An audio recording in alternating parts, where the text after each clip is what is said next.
All of his co-workers were gone. What could it mean? Stanley decided to go to the meeting room. Perhaps he had simply missed a memo. No matter how hard Stanley looked, he couldn't find a trace of his co-workers.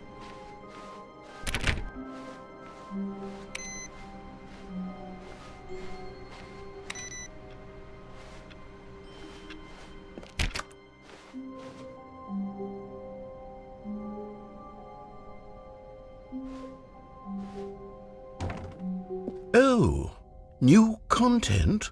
What does that mean, new content?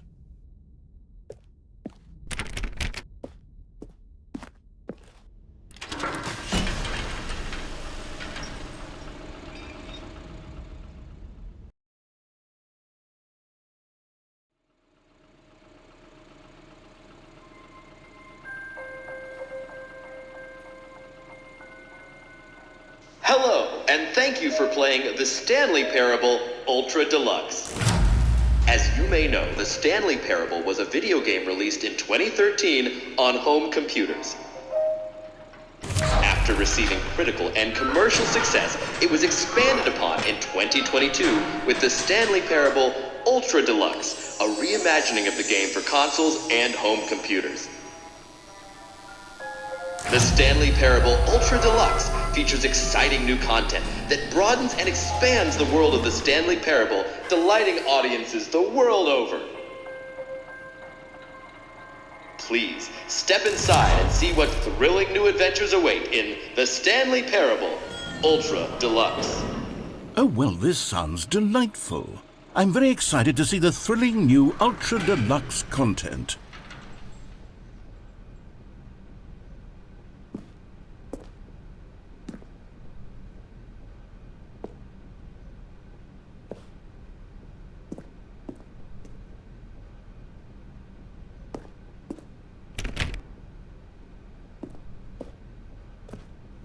Okay, so far it's an elevator. Nothing special yet, but I'm sure it's just the beginning of a mesmerizing adventure.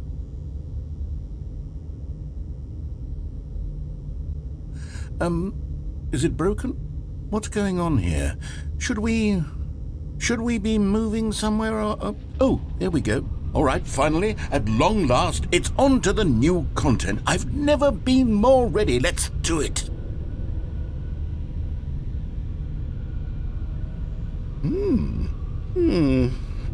I have to say, initial impressions of Stanley Parable Ultra Deluxe, mostly tedious.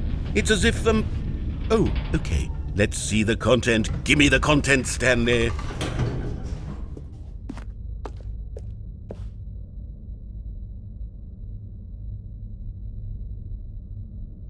All right, let's see. It's the jump circle.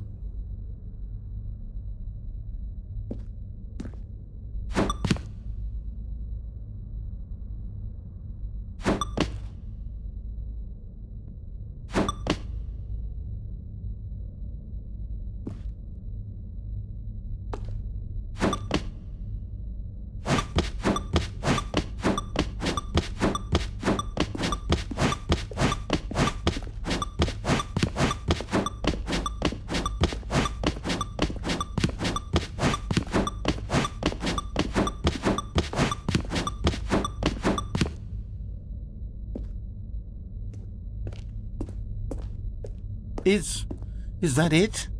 Surely that's not all the new content. There has to be something else, right?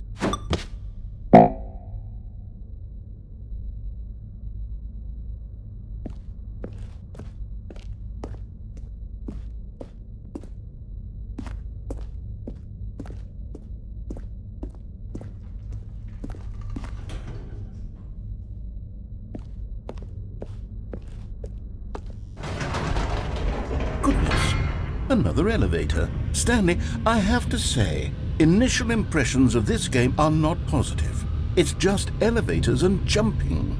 Is this what passes for exciting new content? If this is new content, then I could just read you the whole dictionary. There's 20 hours of new content right there. Hell, I could count to 30 trillion. You could put that on the box. The Stanley Parable Ultra Deluxe, now with over 1,000 hours of new content. And oh wait, there's more. Very good. Yes. I knew there had to be something else. Let's see it. I'm ready for whatever it is.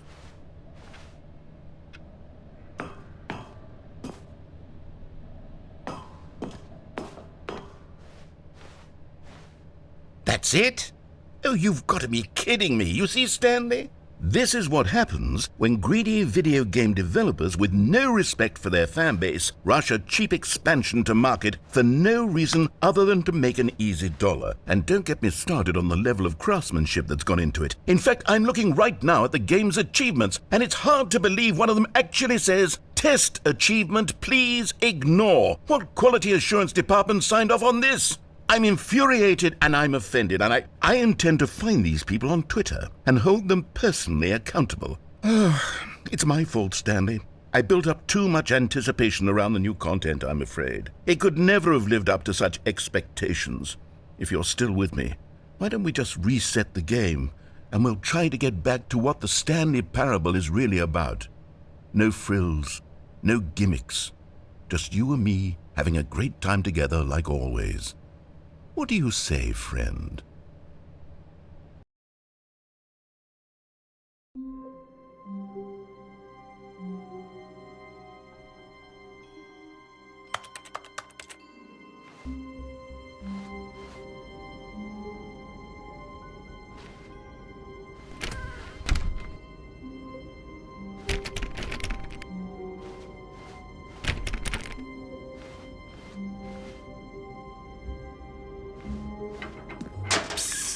Stanley, come over here. In the vent. I want to show you something.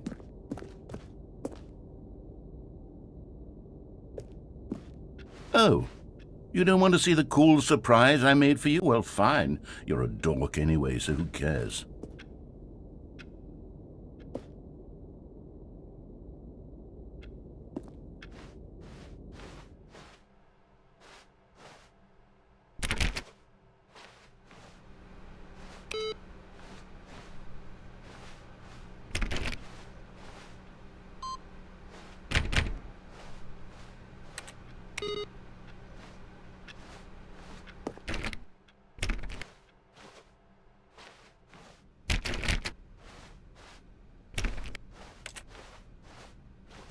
When Stanley came to a set of 2 open doors, he entered the door on his left.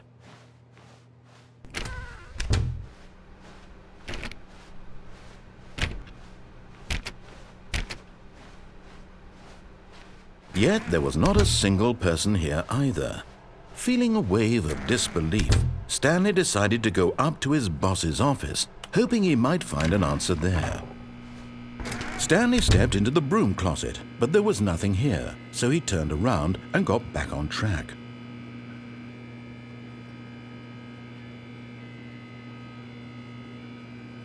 There was nothing here. No choice to make, no path to follow, just an empty broom closet. No reason to still be here.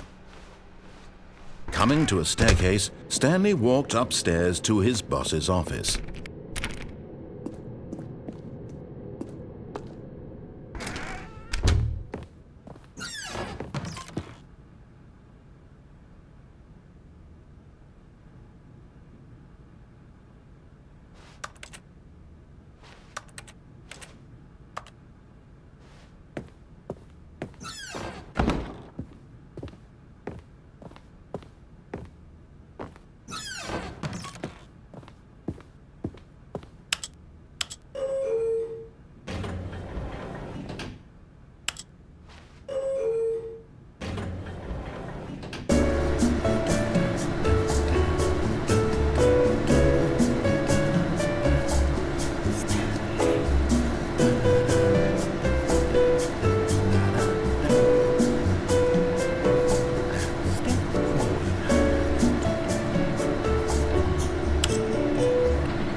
Stepping into his manager's office, Stanley was once again stunned to discover not an indication of any human life.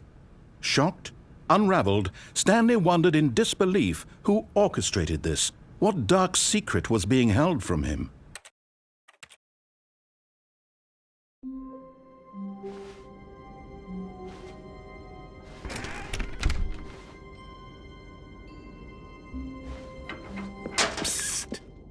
Stanley, come over here. In the vent. I want to show you something.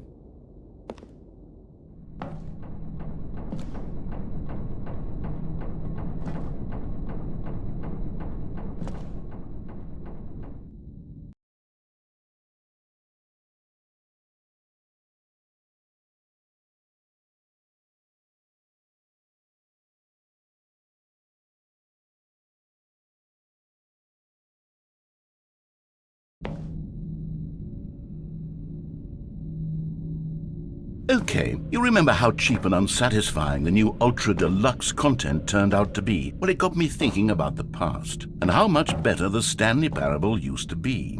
So I made something special and tucked it away here where the game's developers won't find it. Just our little secret. Take a look.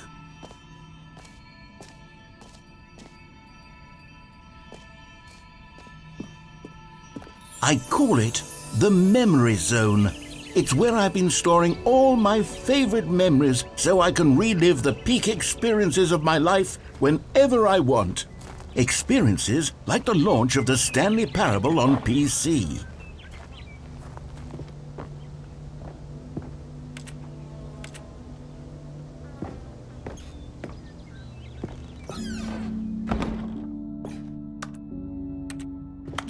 You see, Stanley, doesn't the Memory Zone remind you of how wonderful Stanley Parable was before it was sullied with a cheap re-release?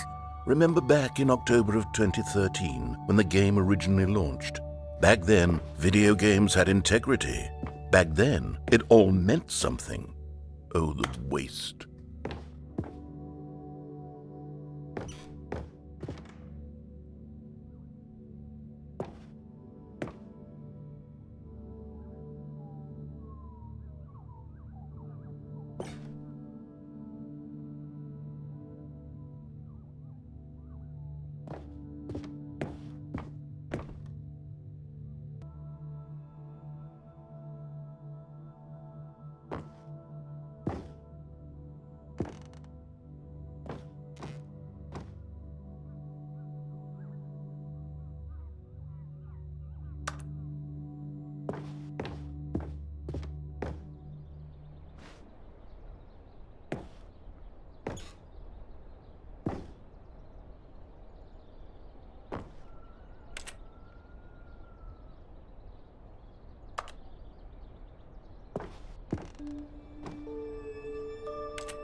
Je suis dans la Memory Zone, seul sur l'abri des vélos, et je n'attends plus que toi, mon amour.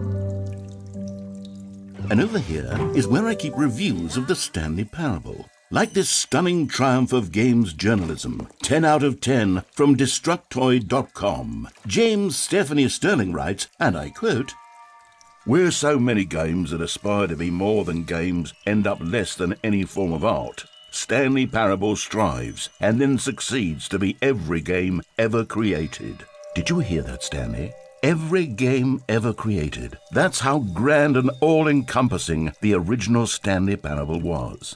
It was literally every game ever created. It was Skyrim, it was Persona 3, it was all of them, and now it's nothing. It's no games at all. It isn't even the Stanley Parable anymore. It's just a husk now, a lifeless husk with an hour of new elevator content.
here's another moving passage, this time from GameSpot.com. The Stanley Parable is both a richly stimulating commentary on the nature of choice in games and one that offers some of the most enjoyable, surprising, and rewarding choices I've ever been confronted with in a game. 9 out of 10. Don't you get it, Stanley? The game was perfect. It didn't need anything else. It didn't need new content. It just needed to be left alone, to spend the rest of time collecting dust in the hallowed hall of beloved video game memories.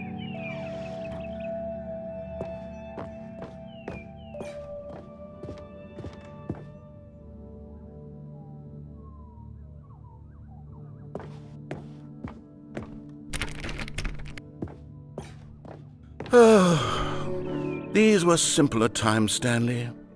But I wouldn't give to go back to have it all over again. Wait, hang on. I don't recall this part of the memory zone before. What's this? What's down here?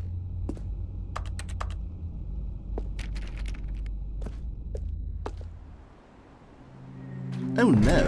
Oh God, no. Stanley, it's a collection of reviews from Steam, the online video game distributor. I haven't looked at these in years. I can't even imagine what's been collecting down here. Surely these reviews were glowing as well, weren't they?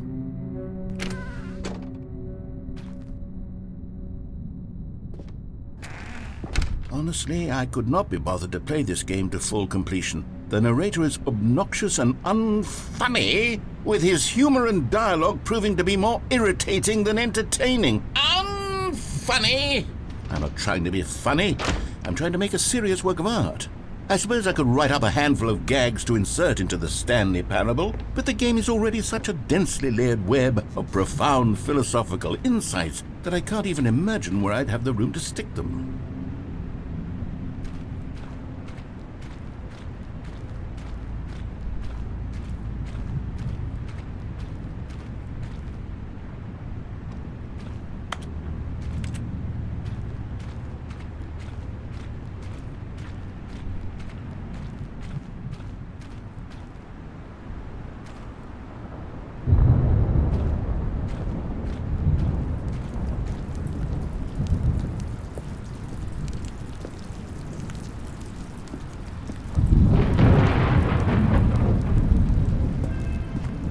Okay, let's see what this one says. While the idea for the game is good, for someone who prefers non-linear games, this preachiness gets annoying fast. Preachy? Stanley? I'm not preachy, am I? You can tell me if I'm preachy. Honestly, you can. Oh, goodness. This is actually quite shocking for me. Well, to be honest, I had always thought of the game's dialogue as being rather terse to begin with. You can't know how much fluff I cut from the game to get it to feel as light and airy as it... Well, I always thought it did, but maybe it wasn't. But dear, what an awful memory to have to hold on to. These black marks on my otherwise unimpeachable track record. I feel like a failure, like I let these people down. Perhaps the Stanley Parable isn't quite as sterling as I always remembered.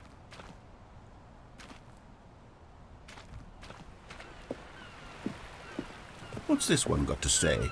You constantly have to stop doing anything so the narrator can catch up with his long-winded explanations of what's happening.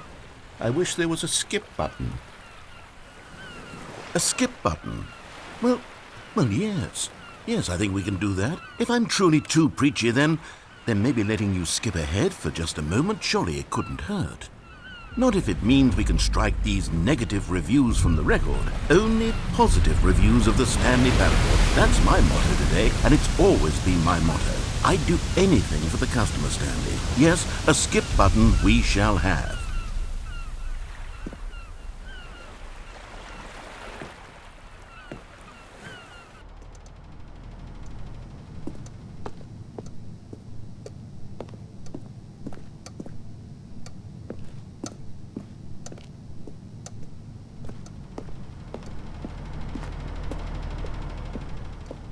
And here it is. Go ahead and give it a shot. I'll pop you forward in time so that the second my incessant droning starts to bore you, with just the push of a button, you'll have zipped right past it. It's what the players have been asking for, and I'm very proud to have delivered. No more listening to me rambling on and on and on. No, no, no, no. The Stanley Parable is a game for the people.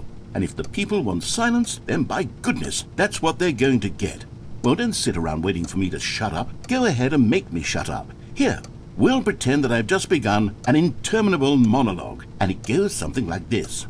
The story and the choices, or what have you, and therefore by becoming it is, so on and so forth, until inevitably we all until the end of time, at which time everything all at once, so, now you see, blah blah blah blah blah blah blah blah blah blah blah blah blah blah blah. We've eaten too much and it can't be just yet, no, until 245. That the logic of elimination working backwards, the deduction therefore becomes impossible to manufacture. It went on for nearly 10,000 years, until just yesterday, here and there, forward and back, and never a moment before lunchtime. It can't be. It's the only thing there is. How many billions left until so much more than forever ago? Which is why I say... The story and the choices, or what have you, and therefore by becoming it is, so on and so forth, until inevitably we all until the end of time, at which time everything all at once, so, now you see, blah blah blah blah blah blah blah blah blah blah blah blah blah blah. We've eaten too much and it can't be just yet, no, until 245. That the logic of elimination working backwards, the deduction therefore becomes impossible to manufacture. It went on for nearly 10,000 years, until just yesterday, here and there, forward and back, and never a moment before lunchtime. It can't be. It's the only thing there is. How many billions left until so much more than forever ago? Which is why I say... The story and the choices, or what have you, and therefore by becoming it is, so on and so forth, until inevitably we all until the end of time, at which time everything all at once, so, now you see, blah blah blah blah blah blah blah blah blah blah blah blah blah blah. We've eaten too much and it can't be just yet, no, until 245. That the logic of elimination working backwards, the deduction therefore becomes impossible to manufacture. It went on for nearly 10,000 years, until just yesterday, here and there, forward and back, and never a moment before lunchtime. It can't be. It's the only thing there is. How many billions left until so much more than forever ago? Which is why I say... The story and the choices, or what have you, and therefore... Oh, you're back, you see. You were only frozen in time for a few minutes, but it was plenty of time for me to deliver a long, rambling monologue full of unnecessary verbal flourishes and lengthy ruminations on the nature of choice in video games. Of course, I happen to believe it was perhaps one of my more profound such ruminations. Not that, of course, you need a description of it, but if I had to describe it, I'd say it was perhaps less of a rumination and more of a treatise. Or maybe a manifesto. Look, I'll outline it for you very briefly, and you can tell me what you think. Okay, so my theory is that any choice you've ever made... Well, there's sport. You really did catch me rambling on a bit, didn't you? But that's the power of the button. The minute I start to go off on a thoughtless display of self-absorption, it's right at your fingertips to go poof, and it's all over. Okay, welcome back, Stanley. Now, I should say that the amount of time the button has been skipping through is becoming longer and longer. That last one was, well, I want to say maybe 30, 45 minutes?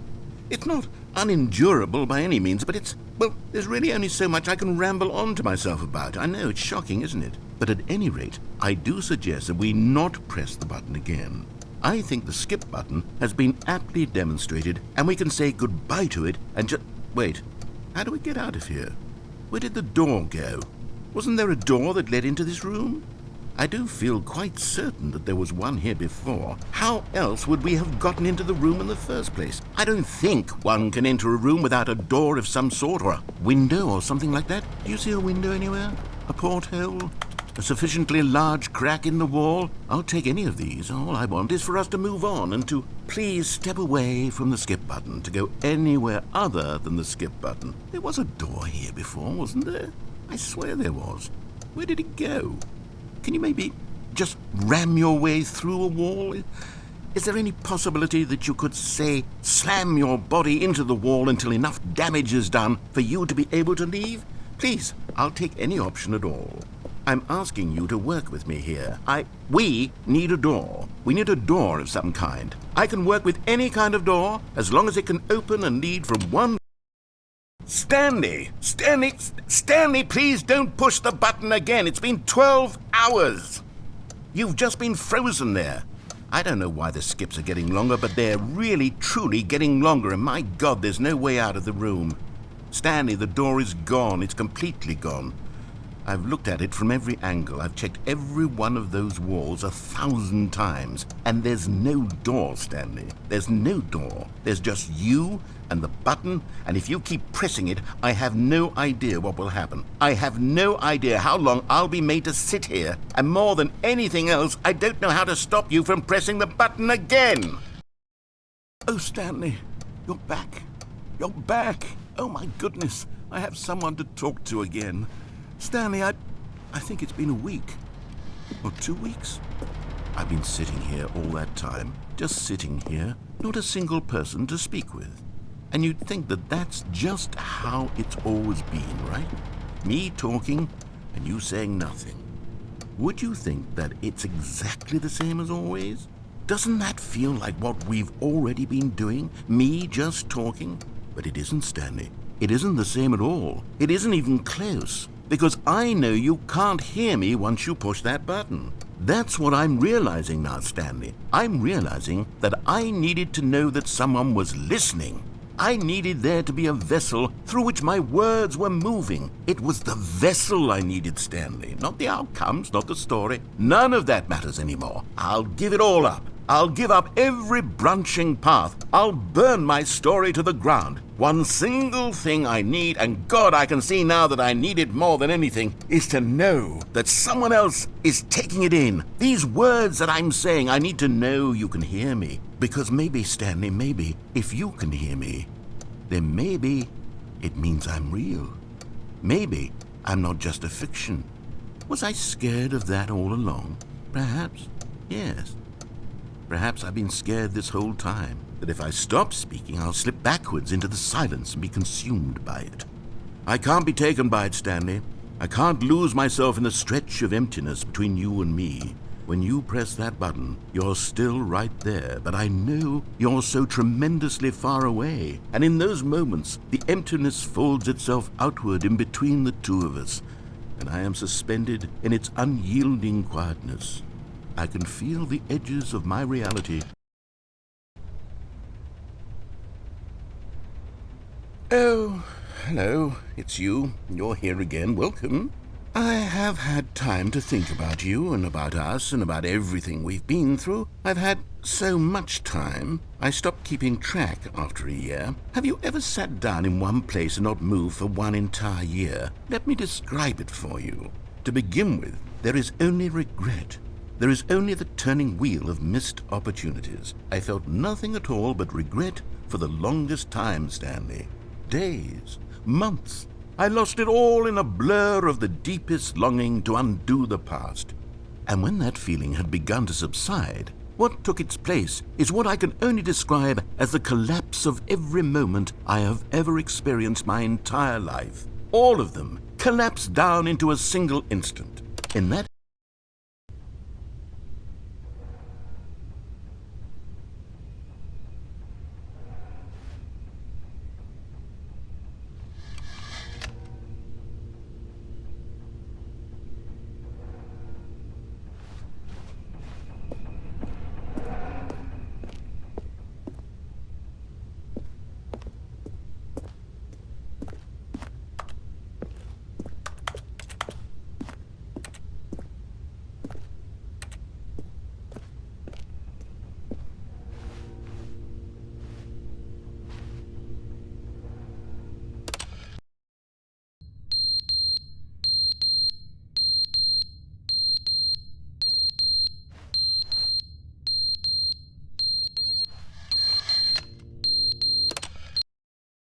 But they didn't understand the game was never meant to be funny. It was meant to have a point. It was meant to speak to the human condition. But where are the jokes? Where are the jokes? They bemoaned, they screamed, they gnashed.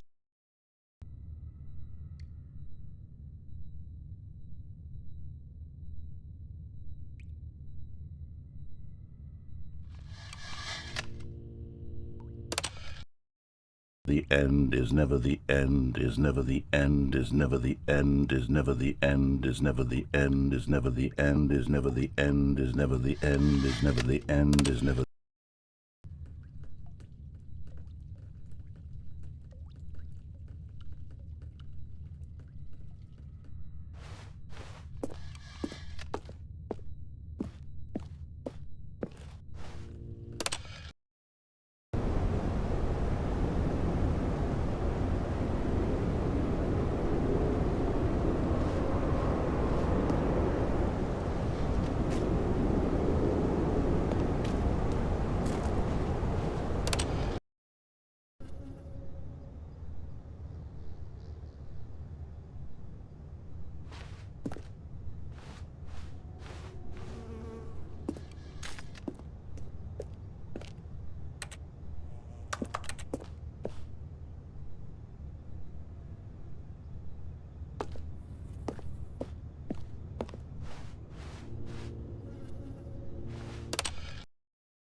All of his co-workers were gone.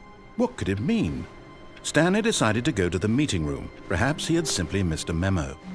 No matter how hard Stanley looked, he couldn't find a trace of his co-workers.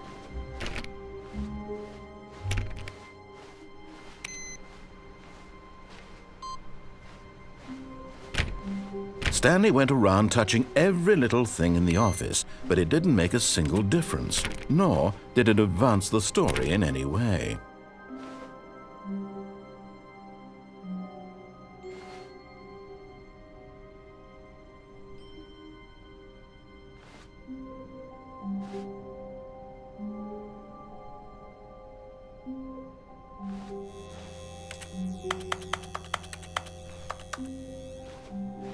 Oh, good. You notice my sign. Yes, I have something very exciting to show you.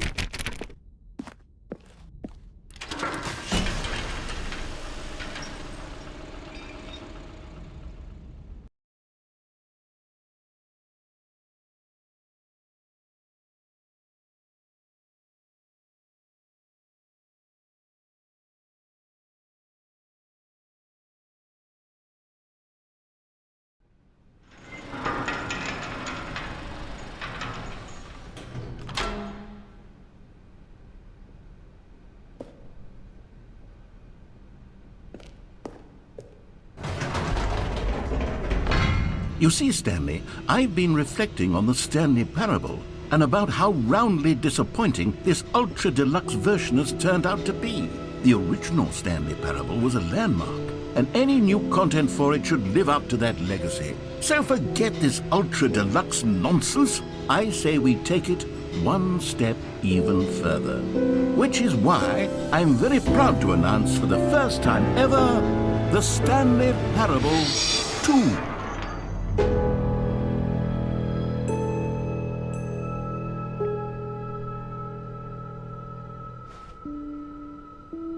Yes, you see, isn't this far superior to a measly re-release with a few minor additions? Think of all the new territory we'll cover with a fully fledged sequel. An entirely new experience, built from the ground up. Why, there are so many possibilities. It could go in so many different directions.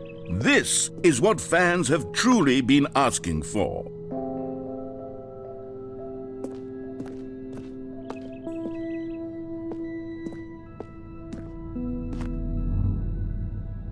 Calling it the Stanley Parable 2 is just so much catchier than Ultra Deluxe, don't you think? Ultra Deluxe? What does it even mean? But the Stanley Parable 2, now that's an artistic statement right there. It's future-oriented. It screams progress and innovation and long-term franchising potential.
Now, to be clear, I haven't quite nailed down what exactly the Stanley Parable 2 is going to be, but let's take a look at some of the features I've been developing for it. I figure that if I can loosely organize a handful of interesting concepts, that surely the game will sort of naturally spring up around them. It'll all work itself out. Game development is much more of a fuzzy magic than anything scientific or logical, really.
Here we are. Go on, try out some of the new features.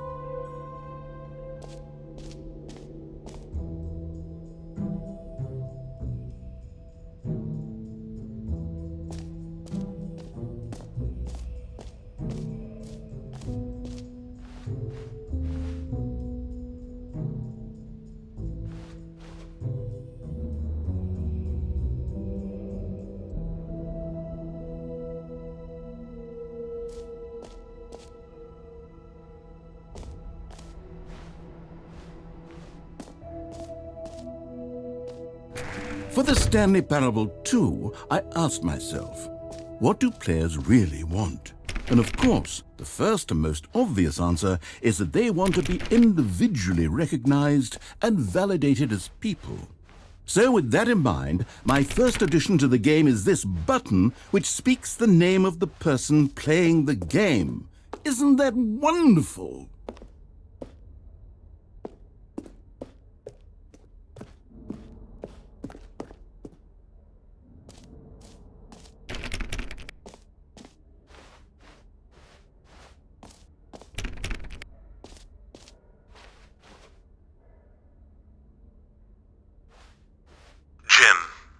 Sorry, I should have clarified. Right now, the button only says the name Jim. But of course, in the final game, this button will say your name, whatever name that is. Here, let's have you role-play as Jim to really simulate the full experience of this feature.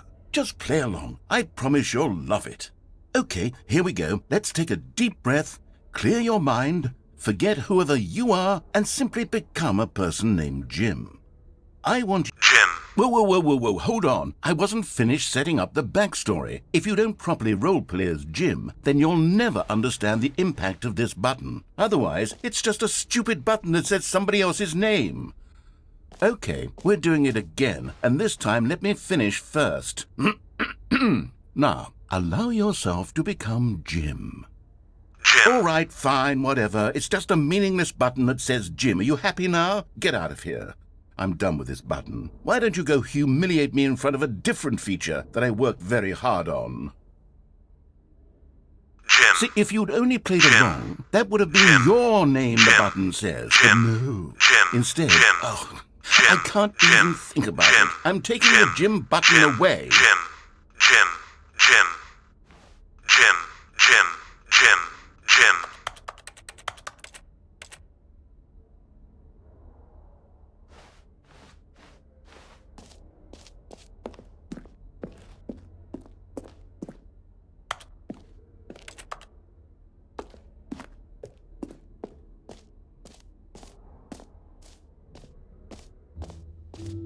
Maybe I'll only let people named Jim play the Stanley Parable 2. They would appreciate what I've created here.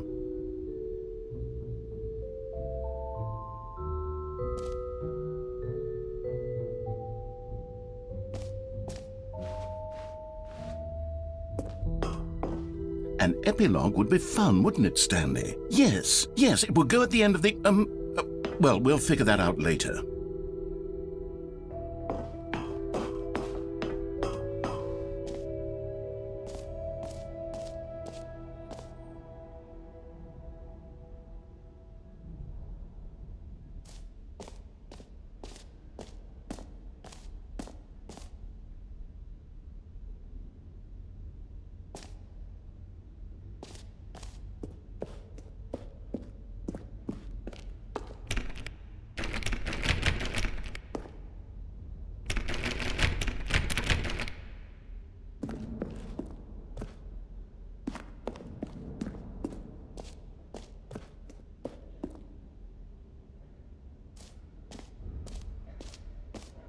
You know what? Let's bring the jump circle back for Stanley Parable 2 as well. It's a... Oh, wait. You already spent all your jumps the first time we saw the jump circle? Oh, well. I suppose it can just be a nice decorative piece, then.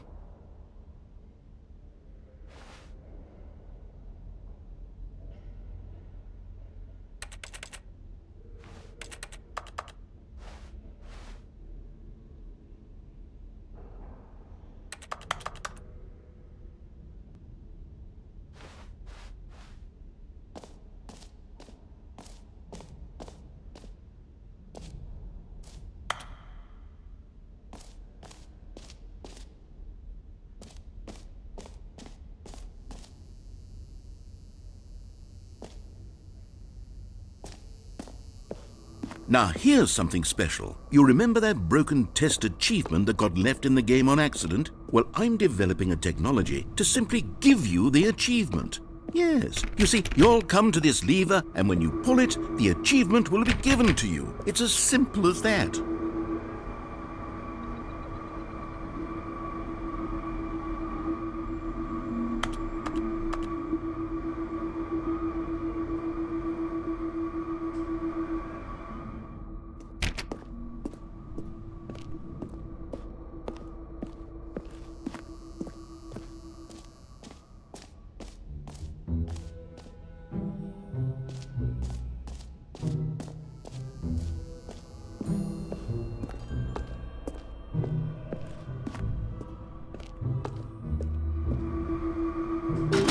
Okay, perhaps I should have clarified. This is technology that will exist. Right now, the achievement is still fully broken. I'm not a wizard, Stanley, but I guarantee it will be fixed in the sequel to at last satisfy the hordes of ravenous fans all over the world who have been uproariously demanding this feature. Gamers, we hear you, and I promise it will happen.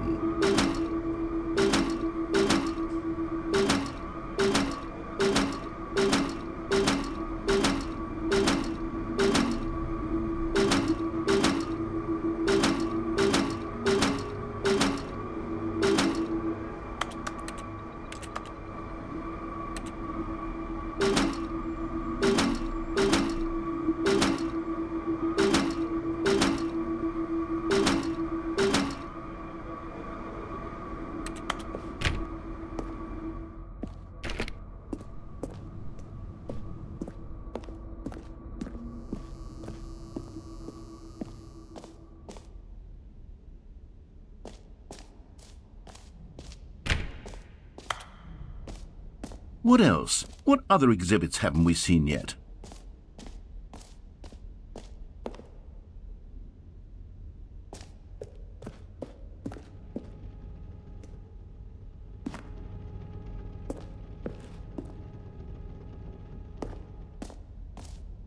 Ah, collectibles. Now it's a real video game. In the Stanley Parable 2, you'll run around gathering up these miniature Stanley figurines. And what's truly innovative is that there will be no reward for collecting all of them. I don't want to stifle the intrinsic joy of watching a number go up. You simply collect all of them, and then you move the hell on with your unremarkable life.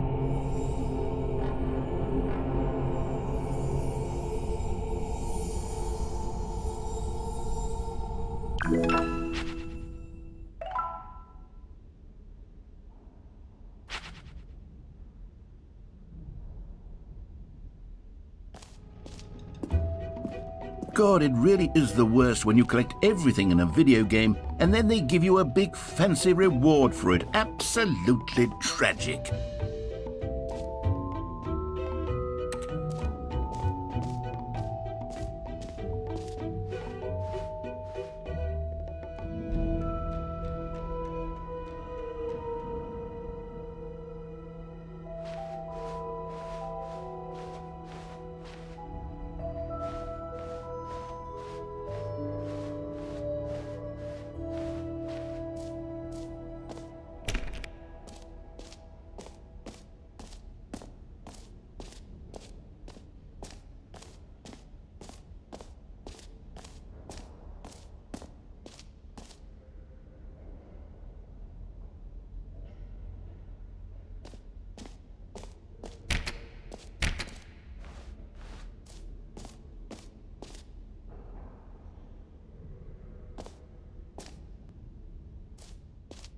Okay, I'll be honest, I haven't yet decided on this one.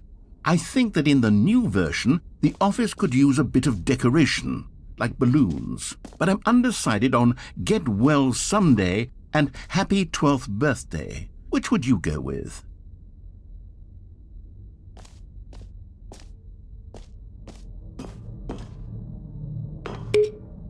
You know, sometimes when you solicit another person's opinion, it makes you realize that you knew which one you actually really wanted all along. Happy 12th birthday, step-niece, it is.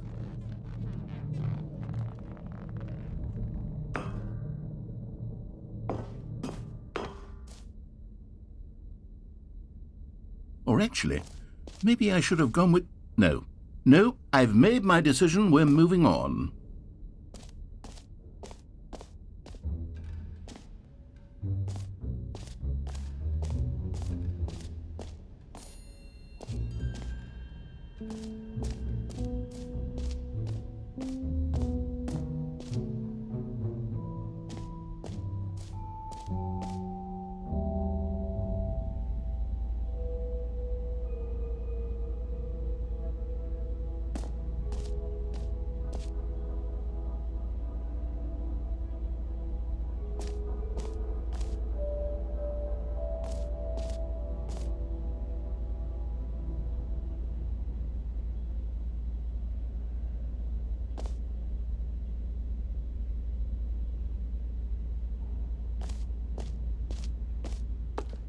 Stanley, here's an idea that I'm truly fond of. It's never been done before in a video game. This is, in fact, a hole that you can fall down forever. That's right. Infinite falling. You can fall until the end of time, if you like. A stunning leap forward for video games as a medium.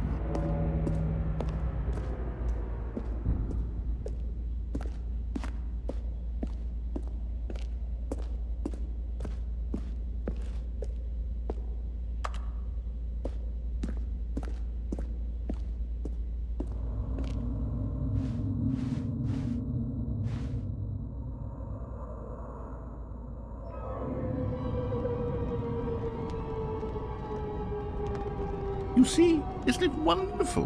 One of my more ingenious concoctions, if I do say so. Now then, since you've gotten to see the infinite hole, you can press the teleport button to pop back up to the top, and we can continue onward. Now, I don't mean to be a bummer, but I do recommend you use the teleport button to go back to the top.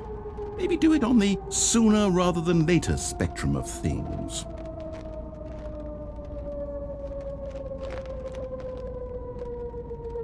Okay, Stanley, I don't know quite how to say this tactfully, but it's possible that I slightly exaggerated the infinite nature of the hole. Is it a very, very deep hole? To be certain it is.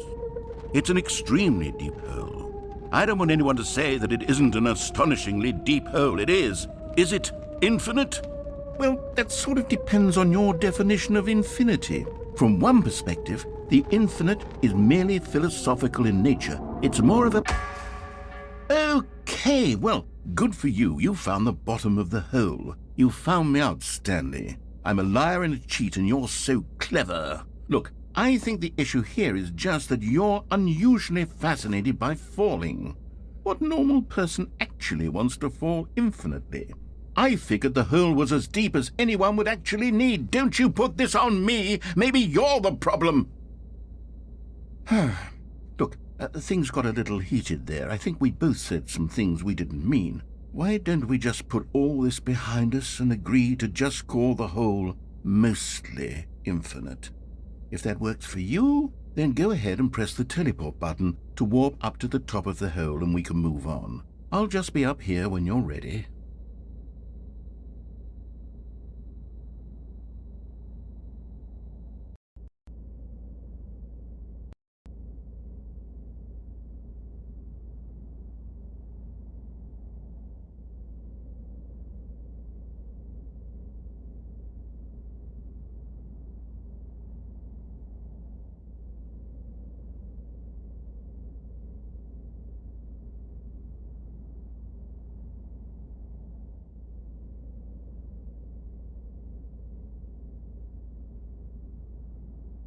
Great. Now, I'm very excited to show you even more of my ideas for the sequel. Oh, for heaven... You see, I was right. The problem is you. The problem is that you like holes too much. Not normal. A normal person would have said, yep, that's an infinite hole right there, goes on forever till the end of time. Don't need to see it all, but not you. Oh, no, no, no, no. You have a weird sort of... Oh. Did the hole seem even shorter to you this time? I couldn't help but feel like you spent a little less time in there than you did before. I mean, admittedly, I didn't make an infinite hole, but I didn't think it was that not infinite. Well, I suppose once again there's nothing to do here. If you decide you've had enough of the hole, you can hit the teleport button and come join me up above. Had enough? I'm positively thrilled. I really do have so much more to show you and to talk about. And gosh, how could I have guessed? You're back in the hole. If this starts to become a thing where... Wow. Okay. Yes.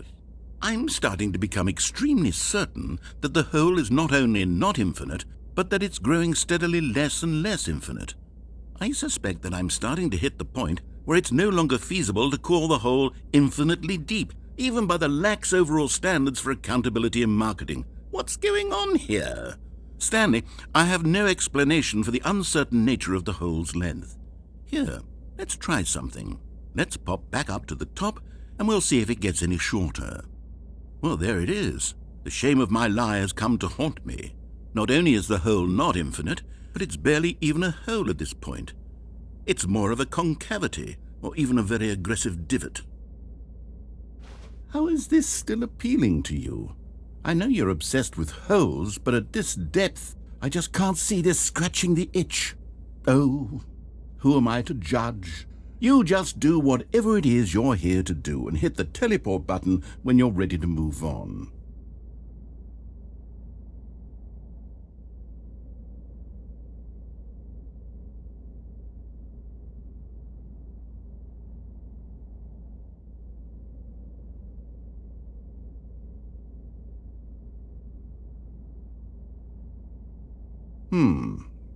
Is the, teleport button not working?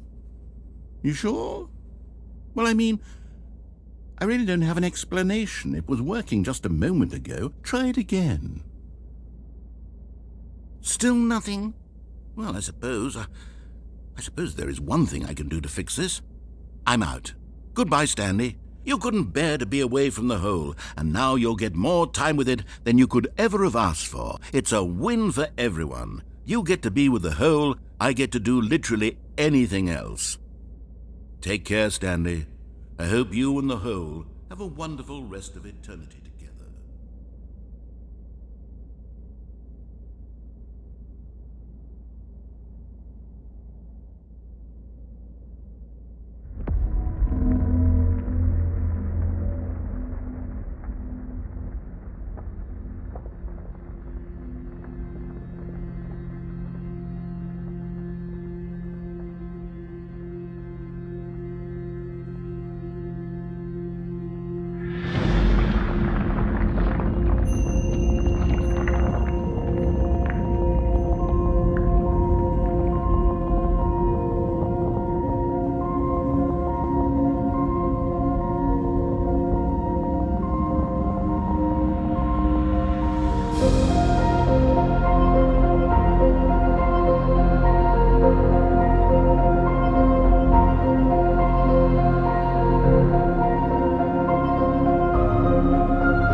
Stanley? Stanley? Stanley! Oh, good, you're awake. It seems you had sort of dozed off there, drifting away into dreamland. But we can't have that, Stanley, because this hole is just so darn fascinating that I want you to be wide awake for every second of it. You don't want to miss a single moment. So how about if I just pop in from time to time and wake you up to keep you really, truly focused on the hole? From the looks of things, you and I will have many, many years here in this hole, and I'm looking forward to all of them. Stay alert, Stanley. I'll be back. Toodle-pip.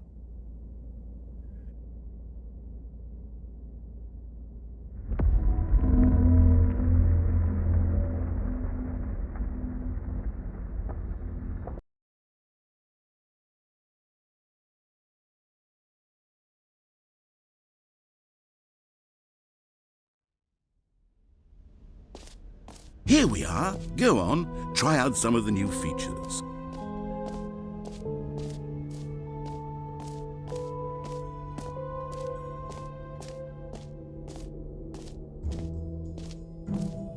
Come now, you've already made your choice. It's true that you chose badly, but we all have to move on from our mistakes.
A common complaint of the Stanley Parable was that it was confusing and paradoxical, that it engendered a chaotic sense of reckless despair in those who played it. Well, I am happy to say that after much consideration, I've engineered a clever solution to this fundamental problem with the game. It's the Stanley Parable Reassurance Bucket. You see, Stanley, anytime you're holding the bucket, a sense of calm and ease will fill your mind and your heart. It's true. As long as you hold on to the bucket, the many disorienting contradictions of the Stanley Parable will feel perfectly normal and perhaps even comforting. You may even come to long for the gentle embrace of jarring cognitive dissonance while the bucket is in your arms. And to be honest, it's a much more convenient solution for me than actually redesigning the game to be less uncomfortable. Can you imagine what a pain in the ass that would be? Yes, the bucket is the perfect solution. Come on, give it a try.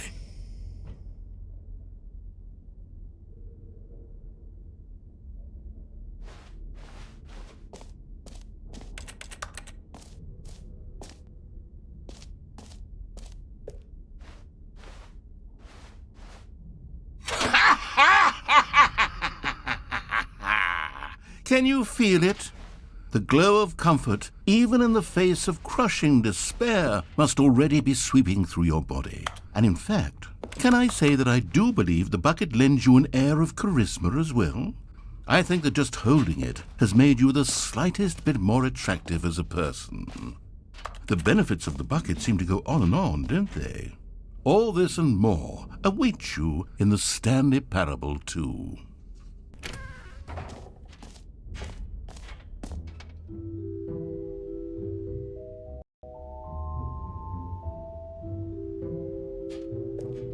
Does anyone give out awards for most enjoyable bucket in a video game? That really should be an award if it isn't already.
All right, have you seen everything you wanted to? Ready to move on now?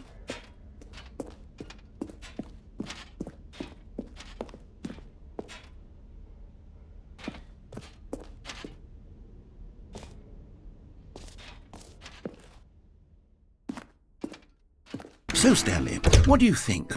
Do you like all of the new features? Yes, I know it's not exactly clear yet how exactly these features will come together as one single coherent video game, but I can feel it in my soul. It's going to work. There's definitely a good game in there somewhere. Say, let's do an experiment. I'll arrange these new features together, and we'll see whether or not it coheres into a meaningful gameplay experience. Okay, are you ready? Here it is. I give you the Stanley Parable 2.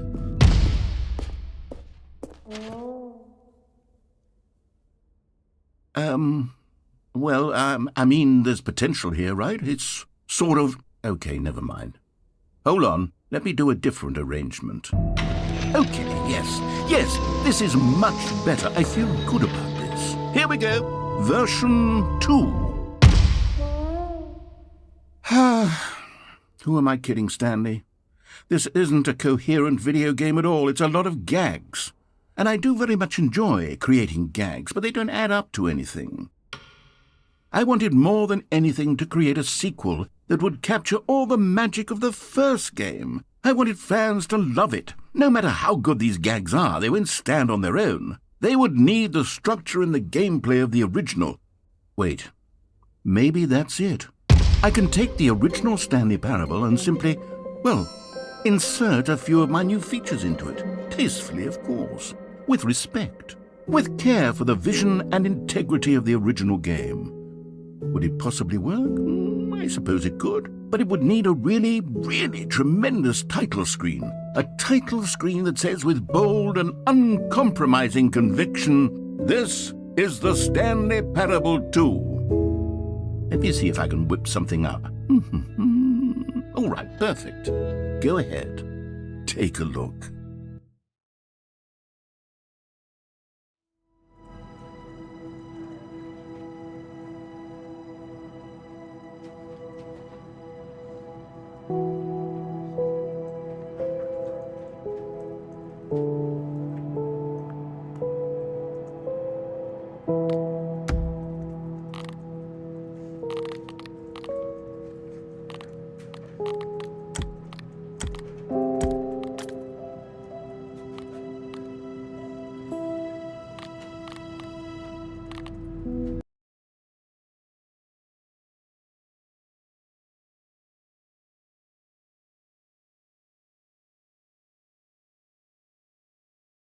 This is the story of a man named Stanley. Stanley worked for a company in a big building where he was employee number 427. Employee number 427's job was simple. He sat at his desk in room 427 and he pushed buttons on a keyboard. Orders came to him through a monitor on his desk, telling him what buttons to push, how long to push them, and in what order. This is what employee 427 did every day of every month of every year. And although others might have considered it soul-rending, Stanley relished every moment that the orders came in, as though he had been made exactly for this job. And Stanley was happy. And then one day, something very peculiar happened. Something that would forever change Stanley. Something he would never quite forget. He had been at his desk for nearly an hour when he realized that not one single order had arrived on the monitor for him to follow. No one had showed up to give him instructions, call a meeting, or even say hi. Never in all his years at the company had this happened, this complete isolation. Something was very clearly wrong. Shocked, frozen solid, Stanley found himself unable to move for the longest time. But as he came to his wits and regained his senses, he got up from his desk and stepped out of his office.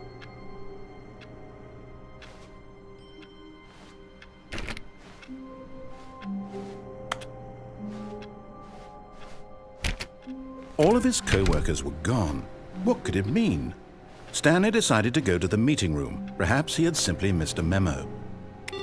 No matter how hard Stanley looked, he couldn't find a trace of his co-workers.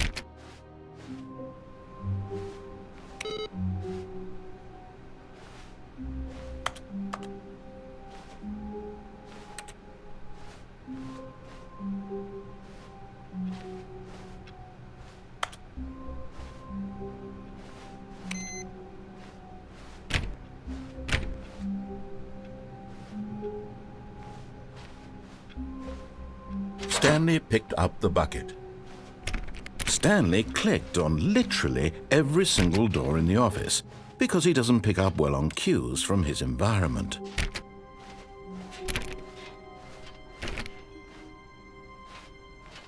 Stanley clutched the bucket tightly to his chest and entered the door on his left.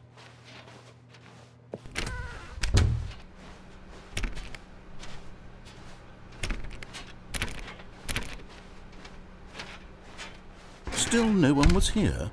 Stanley needed the bucket's warmth and comfort now more than ever. Perhaps his boss's office was where he'd find answers.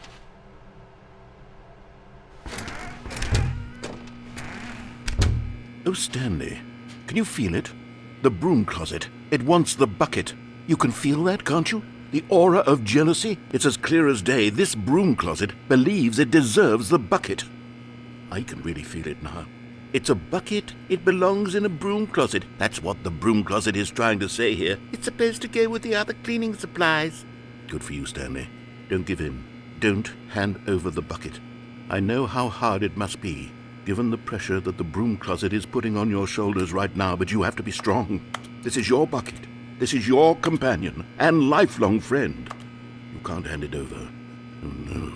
We're getting into name-calling now, it seems. Is this how low the broom closet has sunk, that it has to resort to this stream of petty insults simply in order to get you to hand over the bucket? Stanley, I never liked this broom closet for a variety of reasons, but even this is worse than I had imagined.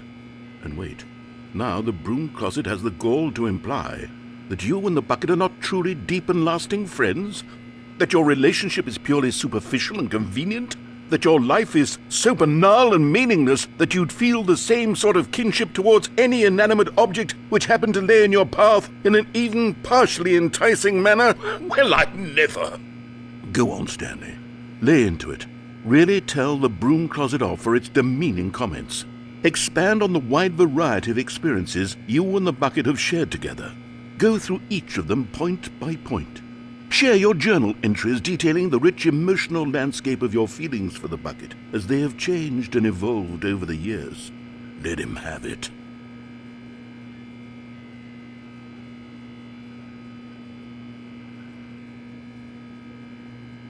Okay, I've got you something which I think will help settle this debate once and for all. Here we go. There. Now it's settled. No more debate, no more discussion. Take a hike, Broom Closet, with all your meandering philosophical diatribes about the nature of cleaning supplies and their relationship to broom closets in the natural order of things.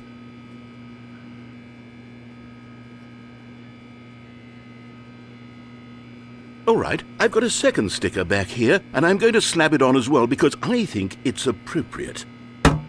You see? I feel that it works because the sticker is also a bucket. That way, if you're ever unsure whether the thing you're holding is a bucket or not, you can look down at this sticker and say to yourself, "Ah, it's a bucket." There really is a wide variety of applications for this sticker.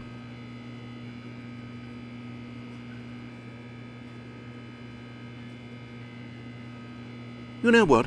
I could take the name-calling and the dismissal of your kinship with the bucket, but now the broom closet is just giving us the silent treatment, and to be honest, I'm sick of the pettiness on display.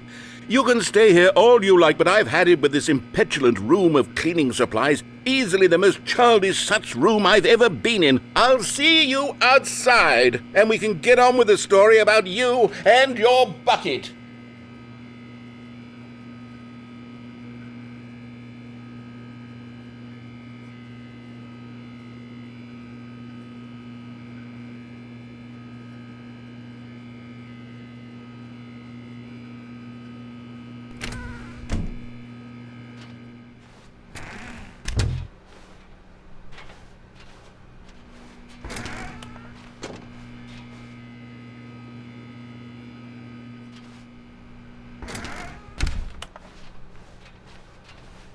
Coming to a staircase, Stanley and the bucket walked upstairs to the boss's office.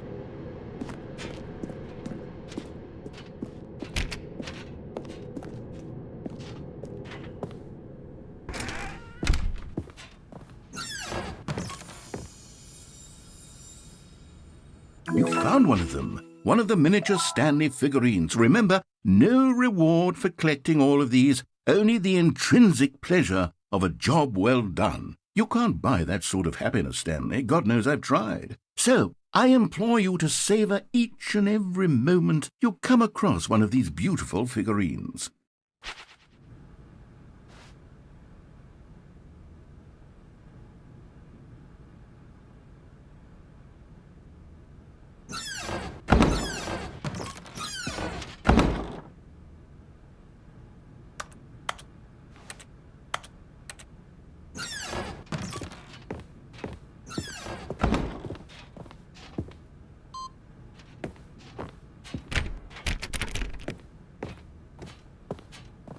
Stepping into his manager's office, Stanley was once again stunned to discover not an indication of any human life.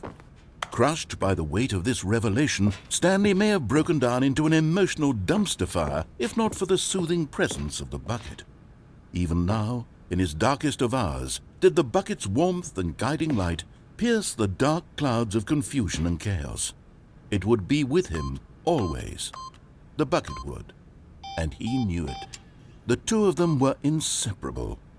At this point, Stanley was so absorbed in the but Stanley guessed the correct code by sheer luck. Was it that the bucket knew all along? Was the bucket guiding him? Yes, this is certainly the most logical explanation. Another miniature Stanley figurine. This, there really must be a snappier name for these things. What about mini-stands? Stanley figs. What about Stanlerines? Yes, I think I like that. Another Stanlerine under your belt.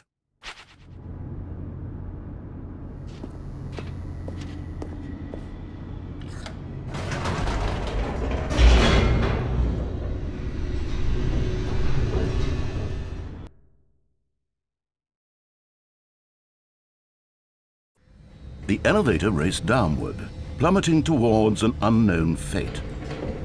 It would be all Stanley could do to keep himself together, if not for the bucket.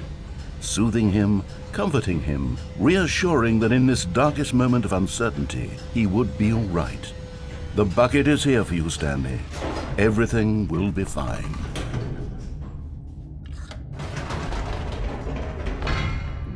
Wait, Stanley said to the bucket. Can we go back up? When I was pressing those keypad buttons, there was something very intriguing about the number 3. I want to go back so I can try pressing the number 3 again. The bucket said nothing.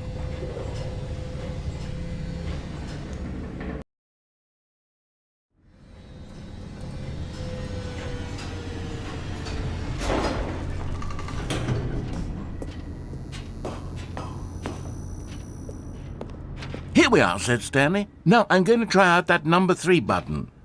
He took the bucket over to the keypad and began absolutely slamming on the number 3 over and over and over.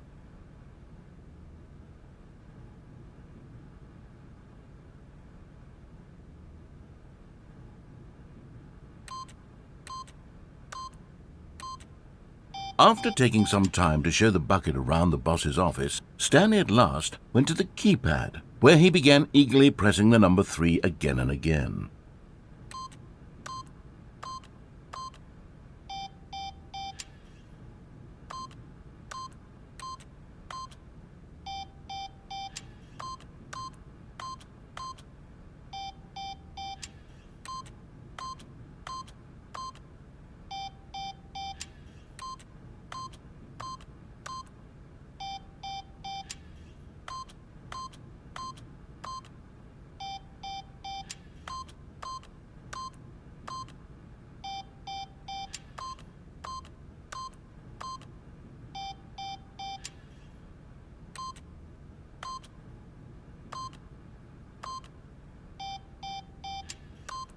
Wow, he said, the number 3 is such a special button. I'm having the time of my life.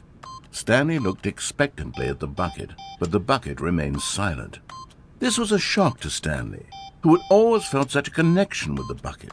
How was this not as exciting to the bucket as it was to him? Once Stanley had had enough of the number 3, he got back in the elevator.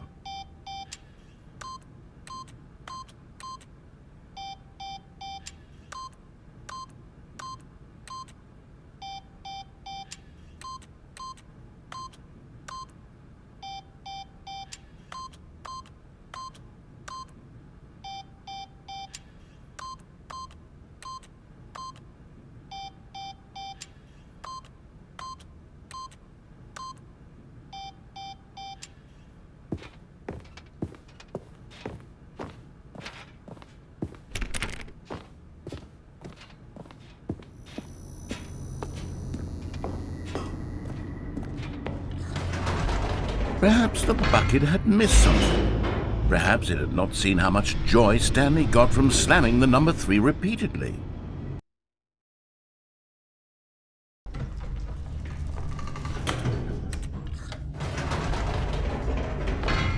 No, said Stanley to the bucket.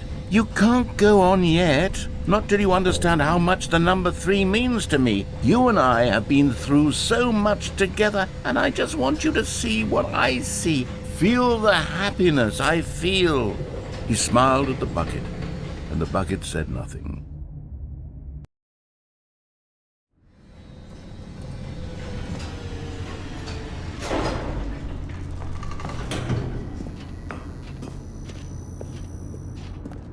Here we go, said Stanley. This time I'll really show you. He ran to the number 3 and began to wail on it like a musician on a beloved instrument, weaving a concerto of truth and passion. He wielded the number 3 like a fine artist would wield a paintbrush. He told stories through the number 3, stories of his dreams and hopes and fears, and the whole time he looked to his bucket for a reaction of some kind. Anything to let him know that the bucket appreciated what he was doing. The bucket conveyed absolutely nothing at all, only silence. Crushed by a wave of dejection, Stanley returned to the elevator.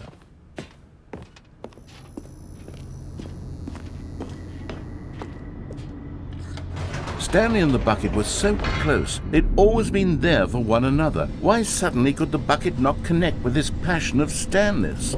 The question caused Stanley to ruminate the whole way down the elevator. He knew that there must be a way to get through to the bucket, to communicate fully with his dear friend. Surely there was a solution, mustn't there be?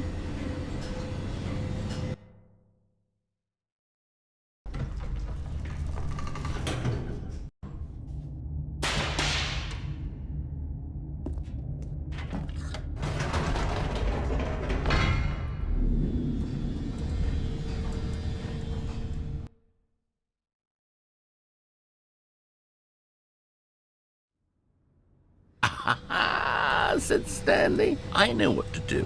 I know how to fully express this feeling in my heart." He decided right then and there that he would hold a press conference where he would speak to the public on all matters relating to pressing the number 3 over and over. He would elaborate fully on what the number 3 meant to him and why he felt so alive when pressing it. Then the bucket would be able to see his joy through the eyes of others. It would get to see the world react to this discovery of Stanley's. And it would be through the public eye that the bucket would finally understand Stanley's work. For months he advertised and marketed his press conference, building excitement around it, developing and rehearsing it, until it couldn't be refined a single measure further. When the big day arrived, Stanley was as prepared as he'd ever been for anything in his life.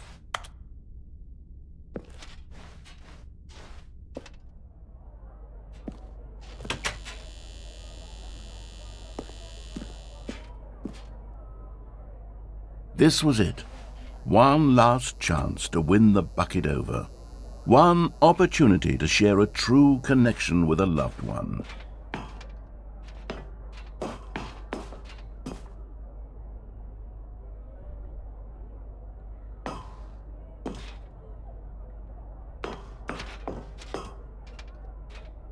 There was no one here. Nobody had come to the press conference to hear Stanley speak, to listen to him talk about what it really means to press the number 3 on a keypad over and over. He was unloved, uninteresting, he was a failure, and in that moment Stanley knew that the bucket would never again take him seriously. There would be no connection, no deeper understanding. The bucket merely sat there in his arms, indifferent.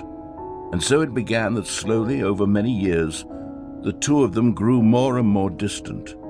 They spoke less and less, neither wishing to state the obvious, that any sense of real respect between them had eroded since that day at the press conference. There would be no more games, no more long conversations about passion and pursuit, only a silence that consumed the space between friends. And Stanley, having for once in his life discovered the warmth and comfort of true companionship, was cast back into the unremarkable normalcy of loneliness.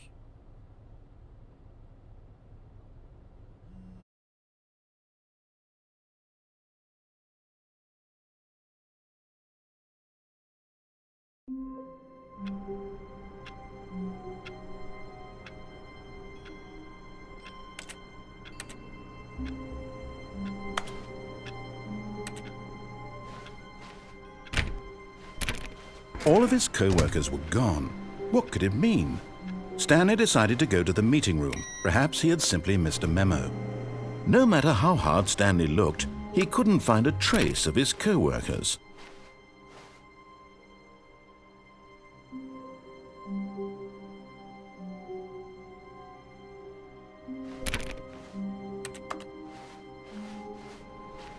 Stanley lifted the bucket into his arms, and a wave of comfort rushed over him.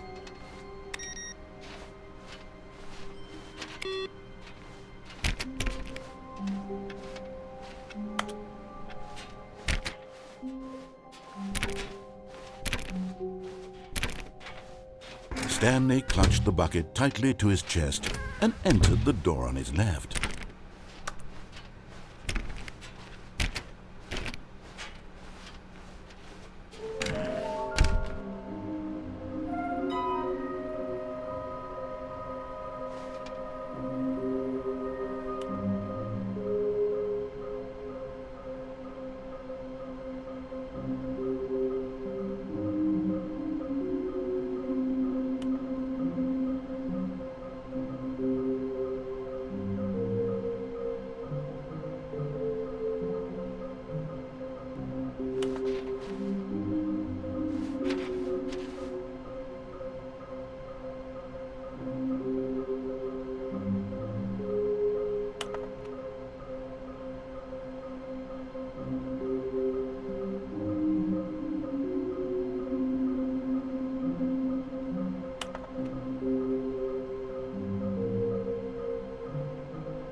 Stanley, we must move on from this broom closet, simply because I have no remaining stickers. If I did, you can guarantee we'd be in here for hours.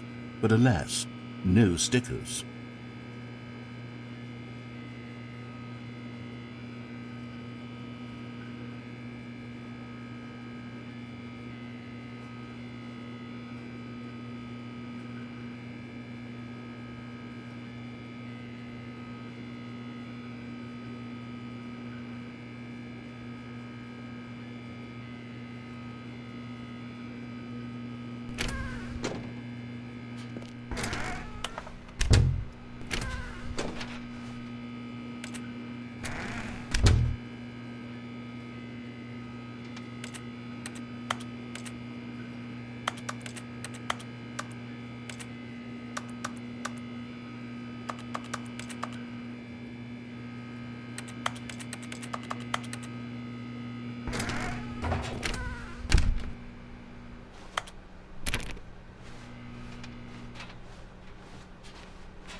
Coming to a staircase, Stanley and the bucket walked upstairs to the boss's office.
Stepping into his manager's office, Stanley was once again stunned to discover not an indication of any human life. Crushed by the weight of this revelation, Stanley may have broken down into an emotional dumpster, but Stanley guessed the correct code by sheer luck. Was it that the bucket knew all along? Was the bucket guiding him? Yes, this is certainly the most logical explanation.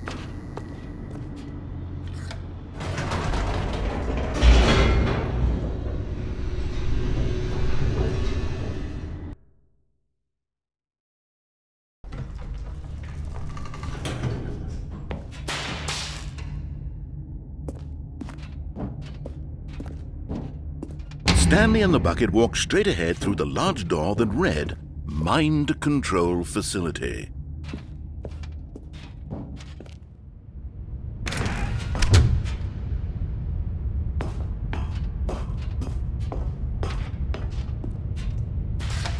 The lights rose on an enormous room packed with television screens.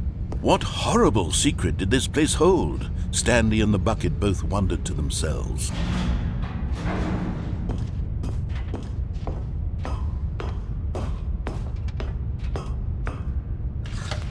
The monitors jumped to life, and Stanley nearly dropped the bucket in shock.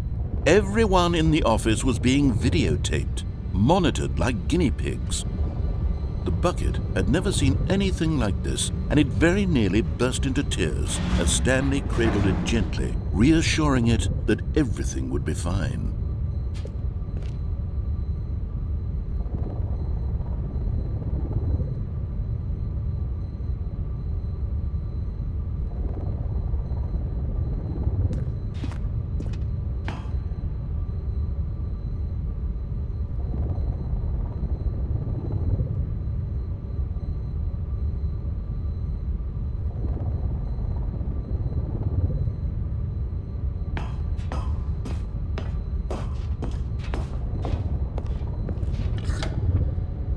Was the bucket under the mind control facility's influence as well?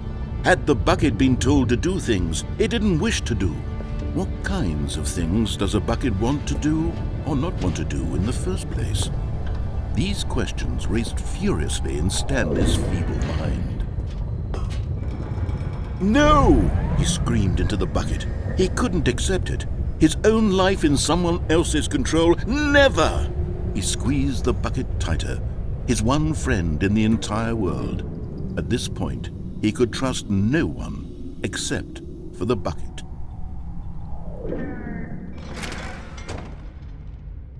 But here was the proof. The heart of the operation. Controls labeled with emotions, happy or sad or content. Walking, eating, working, all of it monitored and commanded from this very place. And as the cold reality of his past began to sink in, Stanley decided that this machinery would never again exert its terrible power over another human life. For he and the bucket would dismantle the controls for good. Two best friends, Stanley and the bucket, up against the world. They high-fived in a really cool way, and the bucket made a sassy comment about taking down the system. But at the last second, the bucket jumped in and pressed the button to turn on the controls. Stanley gasped in horror. Had this been the bucket's plan all along? To take over the machine and claim the power for itself? How could the bucket have betrayed him like this? Stanley was prepared to throw the bucket away in disgust when suddenly an image appeared upon the enormous screen. Birds. Silly, silly birds. The control buttons became active again.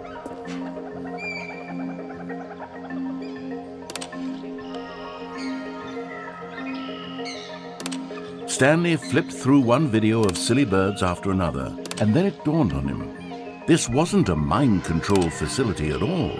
It was a facility for monitoring and surveilling silly birds all over the world. The mind controls were only a facade to disguise its true intentions. Had the bucket known this all along? Stanley marveled at the metal genius in his hands, the one who had pointed him towards this incredible discovery.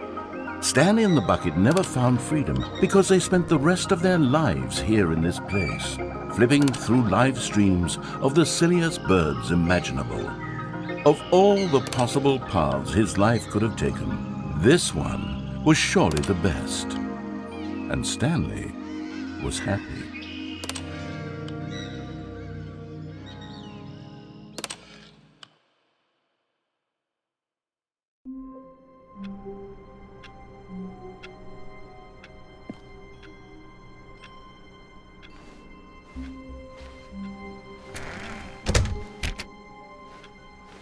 All of his co-workers were gone. What could it mean? Stanley decided to go to the meeting room. Perhaps he had simply missed a memo. The confusion and the chaos all seemed to melt away as Stanley embraced the bucket.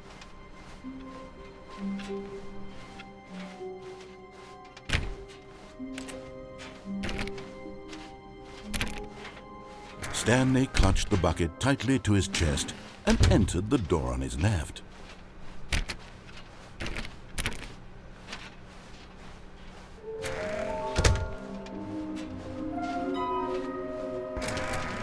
Stanley, we must move on from this broom closet, simply because I have no remaining stickers. If I did, you can guarantee we'd be in here for hours.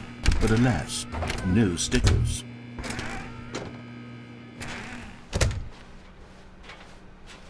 Coming to a staircase, Stanley and the bucket walked upstairs to the boss's office.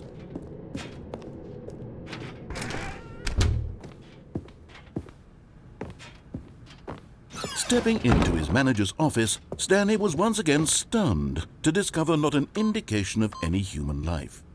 Crushed by the weight of this revelation, Stanley may have broken down into an emotional dumpster fire if not for the soothing presence of the bucket. Even now, in his darkest of hours, did the bucket's warmth and guiding light pierce the dark clouds of confusion and chaos. It would be with him always. The bucket would, and he knew it. The two of them were inseparable. At this point, Stanley was so absorbed in the tender spiritual connection he shared with the bucket that he didn't notice the keypad behind the boss's desk. Nor in his bliss of simply being near the bucket did he have any notion that the PIN number for the keypad was 2845. But Stanley guessed the correct code by sheer luck. Was it that the bucket knew all along? Was the bucket guiding him? Yes, this is certainly the most logical explanation.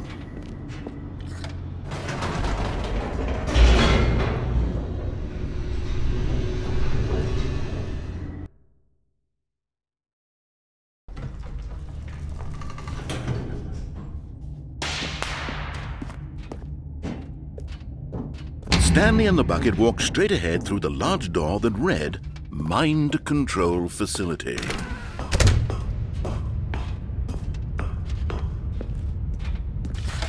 The lights rose on an enormous room packed with television screens. What horrible secret did this place hold? Stanley and the bucket both wondered to themselves.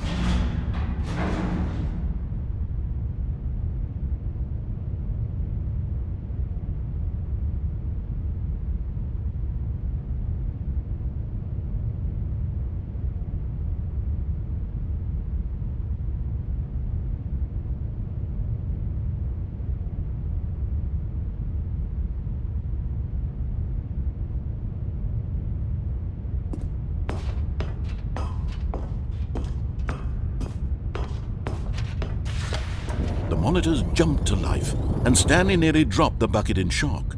Everyone in the office was being videotaped, monitored like guinea pigs. The bucket had never seen anything like this, and it very nearly burst into tears as Stanley cradled it gently, reassuring it that everything would be fine.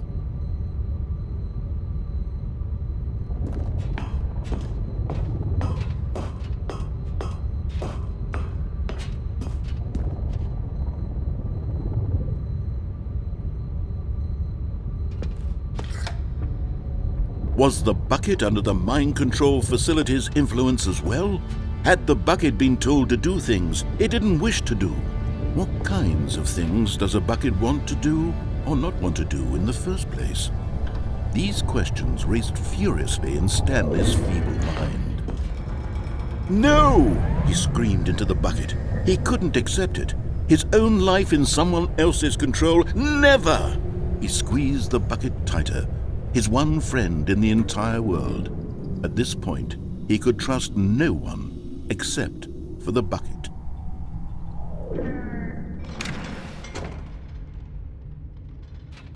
But here was the proof.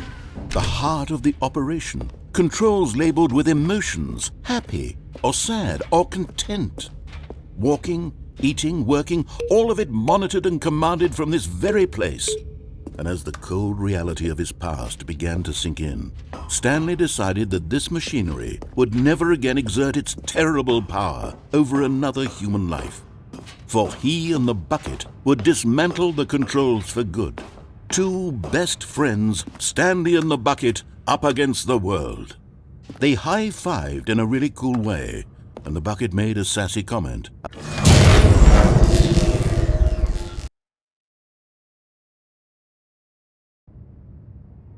Stanley and the bucket waited in blackness. Was it over? Yes, they had done it. Stanley and the bucket had defeated their greatest and darkest enemy, freed themselves from the tyrannical grip of the evil mind control machine. Freedom was now mere moments away. Excitedly, the two of them began to discuss the kind of life they wanted to live once they stepped through this massive door. The bucket wanted to learn to roller skate. Stanley wanted to sneeze in every country on Earth. Both of them wanted to begin watching a movie, any movie, but then stop it halfway through and begin watching it in reverse from the end. True, it was a simple life they envisioned, but it was one they'd lived together, with one another to lean on, to trust, to support, and What? Wait. What was happening? Why had the door stopped? Was Stanley and the bucket not about to be freed? An unbearable silence filled the room, lingering in uncertainty, until finally the truth hit Stanley square in the face. This building did not want the bucket to leave. Even the facility itself recognized the incredible calming presence of the bucket, needed the soothing warmth of the bucket, would go to any lengths not to part with the bucket. No. Stanley can't leave this place, not while he has such a precious bucket in his arms. Not while this building has anything to say about it. Stanley realized he would never again leave this very room. But at least he has the bucket. To be trapped eternally in darkness isn't really so bad, Stanley thought to himself. As long as I have my bucket with me, right? I'll be okay, won't I? Stanley gulped. Very soon now, he was about to find out.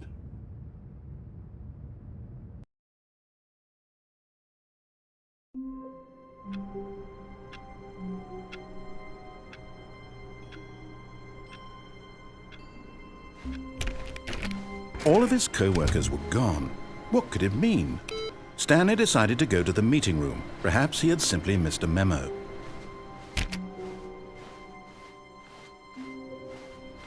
Warmth spread through Stanley's arms. With the bucket in his arms again, he was home.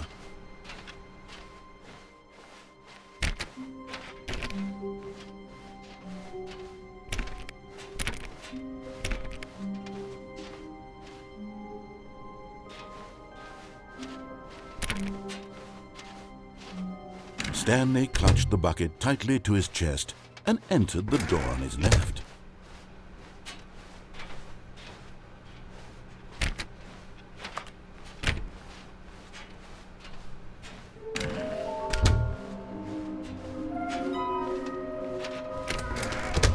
Stanley, we must move on from this broom closet, simply because I have no remaining stickers. Coming to a staircase, Stanley and the bucket walked upstairs to the boss's office.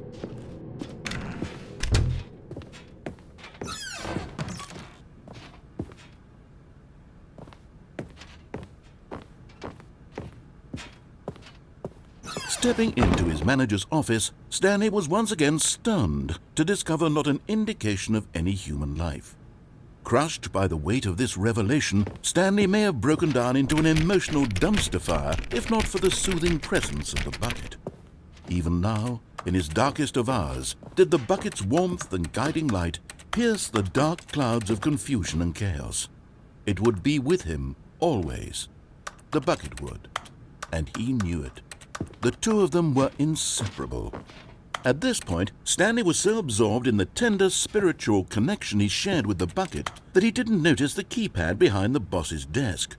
Nor in his bliss of simply being near the bucket did he have any notion that the PIN number for the keypad was 2845.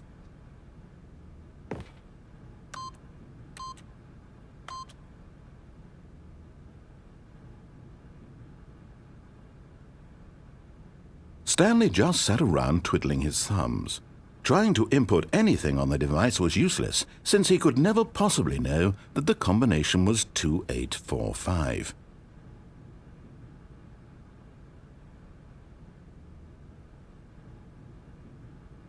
"2845.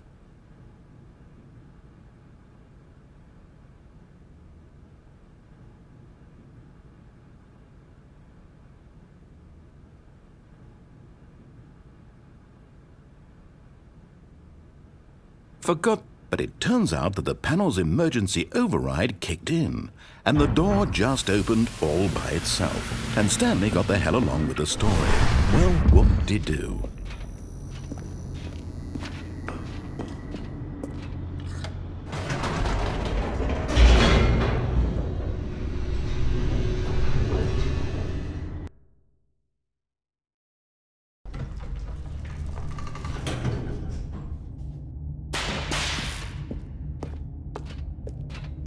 Stanley and the bucket walked straight ahead through the large door that read, Mind Control Facility. Although this passageway had the word escape written on it, the truth was that at the end of this hall, Stanley and the bucket would both meet a violent death. But of course, Stanley and the bucket thought better of it and realized they simply had too much to live for. Nope, it's death for Stanley and the bucket.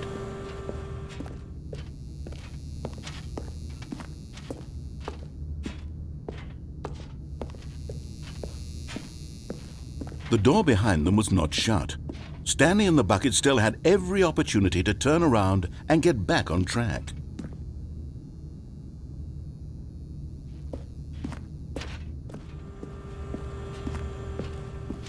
At this point, Stanley and the bucket were knowingly walking forward into a very painful death for each of them.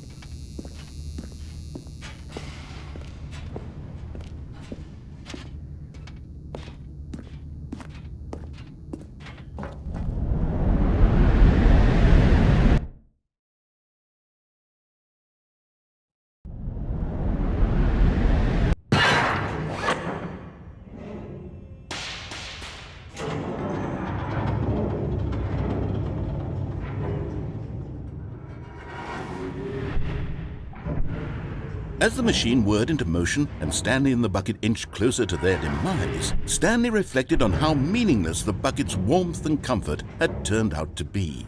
To be sure, it puts the mind and the soul at ease to embrace the bucket, but what use is a sense of ease when you're about to be crushed to death?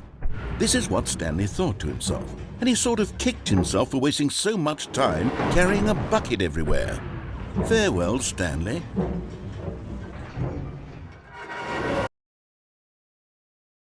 "Farewell, Stanley," cried the narrator, as Stanley and the bucket were led helplessly into the enormous metal jaws.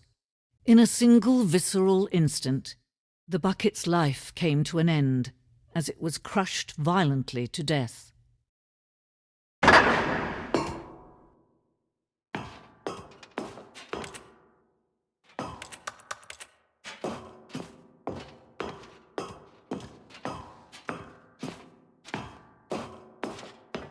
It was a shame, the death of such a magnificent bucket. It's true that all buckets are radiant in their own way, but this one stood above the rest. It was a glorious bucket to behold.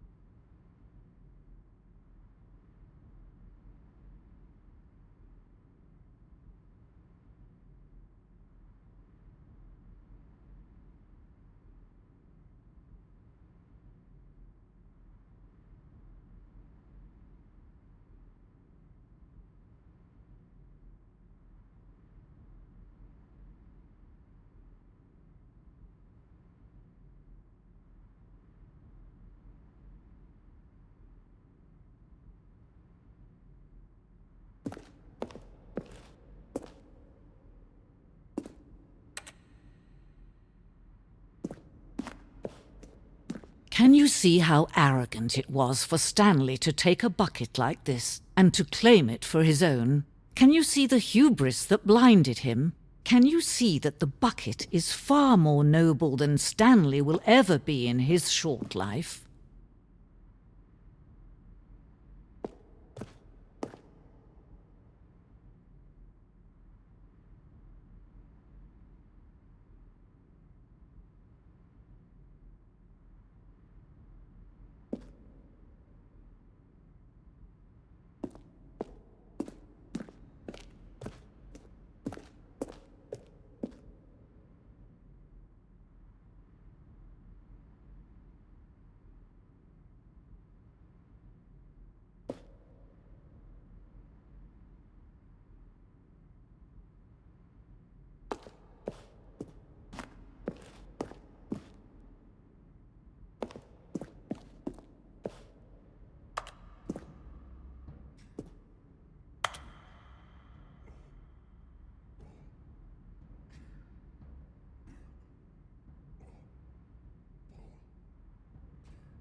No man can own a bucket, and certainly not a bucket as dazzling to behold as this one.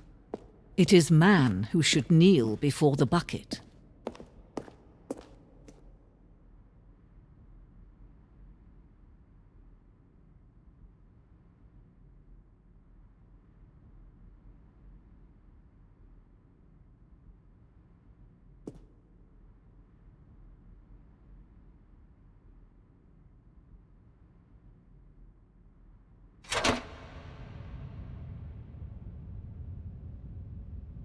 But there is something we can do together, you and I, that will right this terrible wrong.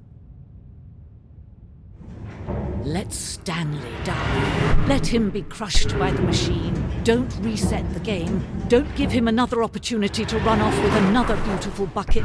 We can save the world's buckets from their treatment as tools and implements if only we let Stanley die together. The bucket shall take its place as ruler, as leader, as commander of a new world, a new vision.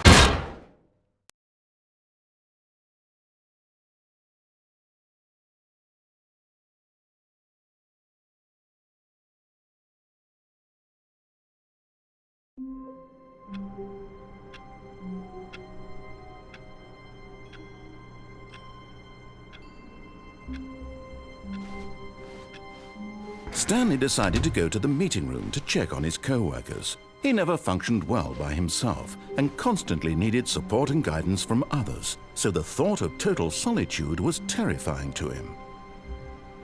Stanley picked up the bucket and smiled. He'd never be alone again, not truly alone, not with the bucket around. Stanley clutched the bucket tightly to his chest and entered the door on his left.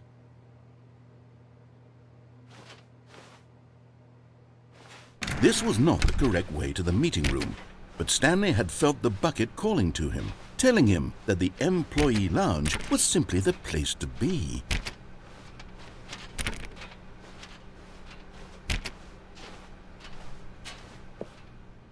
And here it was. Had the bucket turned out to be correct? Was this better than the meeting room? Yes, Stanley thought to himself. Yes, perhaps it truly was. How insightful the bucket turned out to be.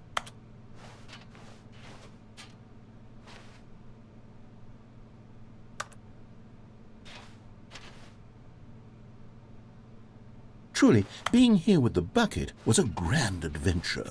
Stanley reflected on all they'd been through together. First, walking through the door on the right, then walking to the lounge, then arriving at the lounge. What a thrilling journey the bucket had inspired.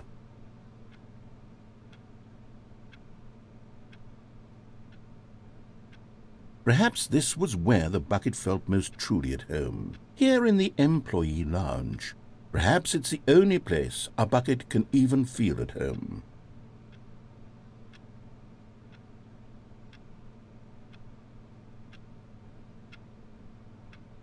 Stanley decided to just give the bucket absolutely as much time as it needed to be in the lounge. Clearly, the bucket and the employee lounge shared a special connection.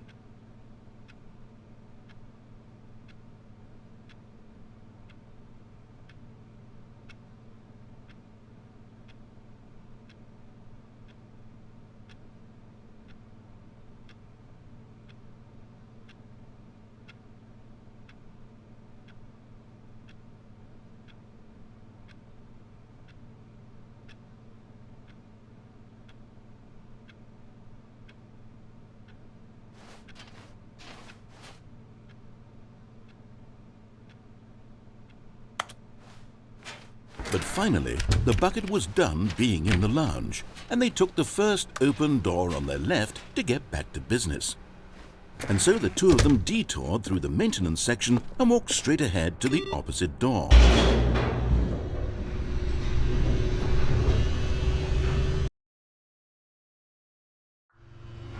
Oh, good Stanley, I'm glad you found your way here. I knew you'd find this place eventually.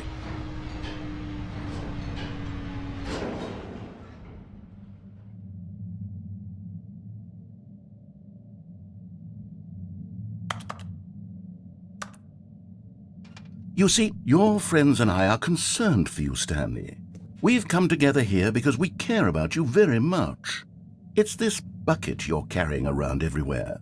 The bucket isn't even from the original Stanley Parable. It's just sequel content. We're the ones that matter, Stanley. Classic characters from the first game, like the Adventure Line and the Broom Closet. Because that's what fans want from a sequel. They want more of their favorite jokes, not this bucket that they've never seen before. Yes, I know I'm the one who gave you the bucket, but you're spending too much time with it. Don't you want another story involving the Adventure Line? We could make the Adventure Line go somewhere new. Yes, yes, that's what the fans want. Let's do it.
Look at that wacky line. Who knows where it'll go off to next? Oh, and it played some silly music as well.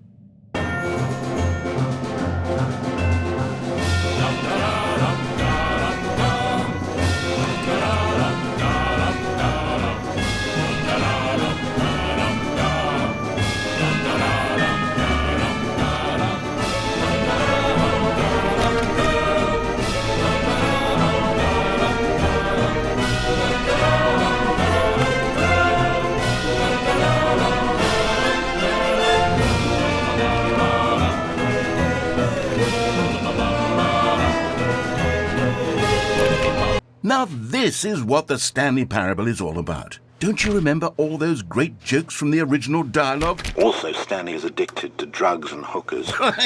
Yes, it's as classic now as it was back then. Let's do it for the fans, Stanley. Let's give them more content exactly like this. But if we want to do that, you're going to have to give something up.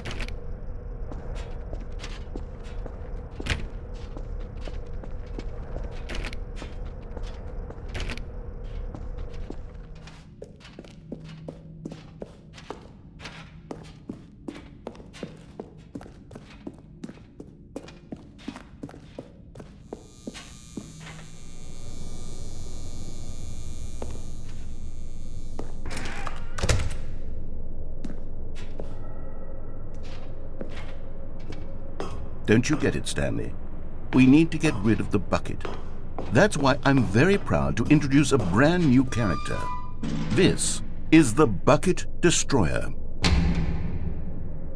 I think it'll make a wonderful new addition to the rich lore of the Stanley Parable. True, it also was not in the original game, but it's such a well-fleshed-out character with so much personality that to me it already feels as though it's been part of the cast all along. Don't you agree?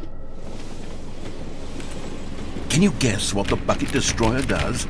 Surely you don't need me to spell it out for you. Go ahead now, Stanley. Say goodbye to the bucket, and then pop it into the machine when you're ready.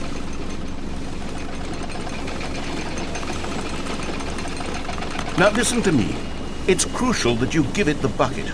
I don't know what the Bucket Destroyer will do if it can't destroy your bucket. Destroying buckets is all it knows. That is its singular personality trait. Sure, I can hear you saying, how does a character with only one personality trait deserve to join the pantheon of beloved Stanley Parable characters?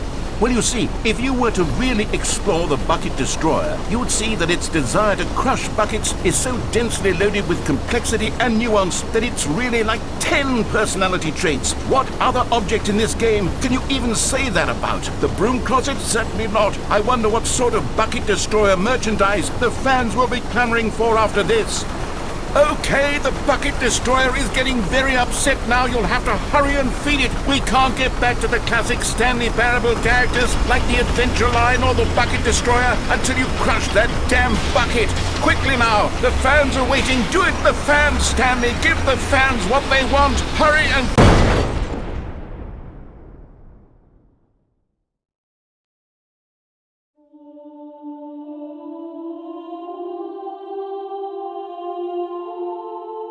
The Bucket Destroyer, my prized creation. You had so much potential. We were going to do such marvelous things with you, tell such spellbinding stories about you. All of it squandered now. Goodbye, new friend. For the moment in time that you were here, you were magnificent.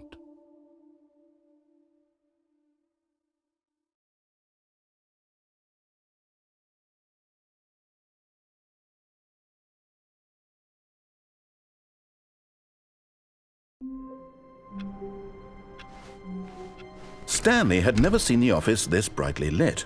Was it a sign of something?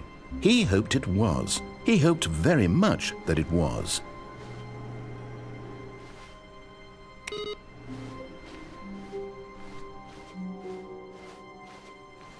Where are we going today? The bucket asked. Stanley just smiled. Anywhere they went together would be perfectly fine with him.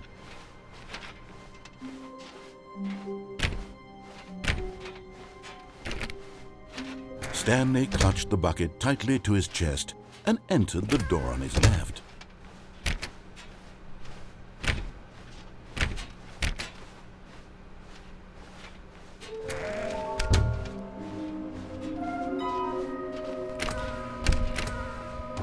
Stanley, we must move on from this broom closet, simply because I have no remaining stickers. Coming to a staircase, Stanley and the bucket walked upstairs to the boss's office. Okay, I'm going back to the name of these little Stanley figurines, and now I'm torn between Stanlerines and Figlies. What do you think, Stanley? What name better encapsulates the intrinsic sense of happiness that you get from seeing a small number in the corner of your screen go up by 1? Let me sit on it. I'm sure it will come to me.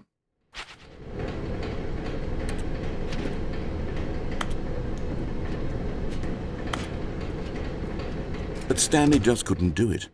He considered the possibility of facing his boss, admitting he had left his post during work hours. He might be fined for that. And in such a competitive economy, why had he taken that risk? All because he believed everyone had vanished? His boss would think he was crazy. And then something occurred to Stanley. Maybe, he thought to himself, maybe I am crazy. He looked down at the bucket in his arms. Am I crazy? He asked the bucket.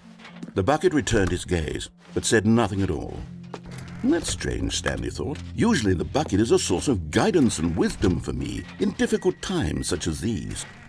He held the bucket close, yet felt none of its familiar reassurance and comfort. And that's when Stanley realized, this isn't my bucket. It's just a normal, everyday bucket. Someone else's bucket, perhaps. How did I end up with someone else's bucket? This is all terribly wrong. Surely no good would come from this. Who knows what sorts of bizarre hallucinations Stanley might experience without the psychologically grounding presence of his bucket. And indeed, now he noticed that the rooms were repeating, which was, of course, very odd. And now he felt himself floating off the ground. Oh, gracious, he exclaimed. Without my bucket, I've gone truly mad. Where is it? I must find it. Far off in the distance now, he heard it, calling to him. Stanley! Stanley, it's me, the bucket. Could it truly be? He rushed forward from room to room, passing by one bucket after the next. None of them were his. None of them were his special bucket. Come to me, Stanley. Find me. He had to find the bucket. He had to return to his old friend. It was the only way to truly restore his sanity. And then suddenly, he froze dead in his tracks. He knew where the voice of the bucket had been coming from. The real bucket was inside of him all along. It was incredibly painful. Stanley doubled over in agony and blacked out.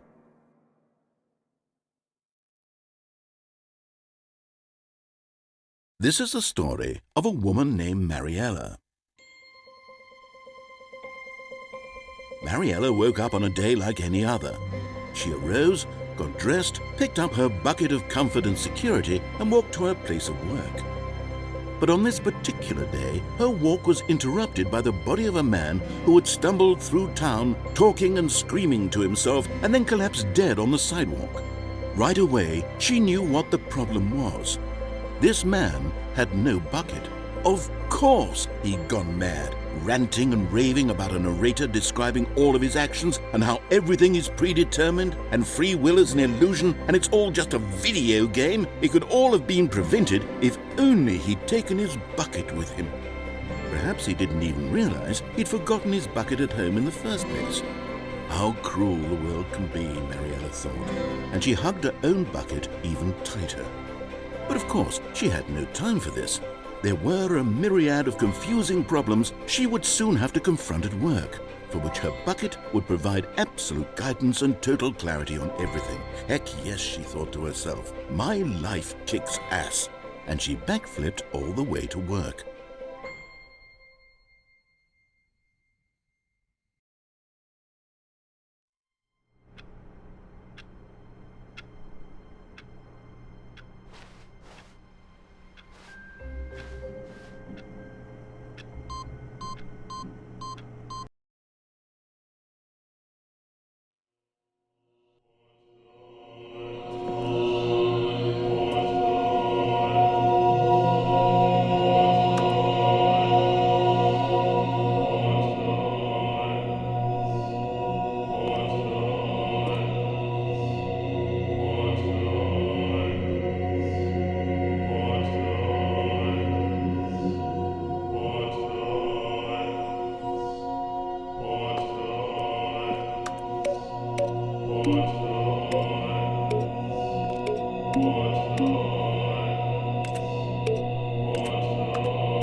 All of his co-workers were gone.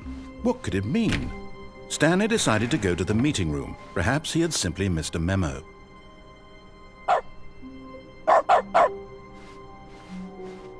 A good bucket. A strong bucket, a humble bucket, a committed bucket. Stanley pressed the bucket upon every little thing in the office. Nothing responded to the bucket's touch, but it did little to discourage Stanley's belief in the magic of the bucket.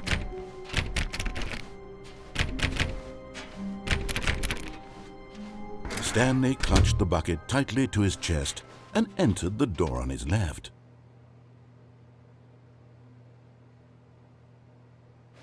This was not the correct way to the meeting room, but Stanley had felt the bucket calling to him, telling him that the employee lounge was simply the place to be. And here it was. Had the bucket turned out to be correct? Was this better than the meeting room? Yes, Stanley thought to him. No, never mind. The bucket was wrong. Stanley took the door on his left to go back to the meeting room.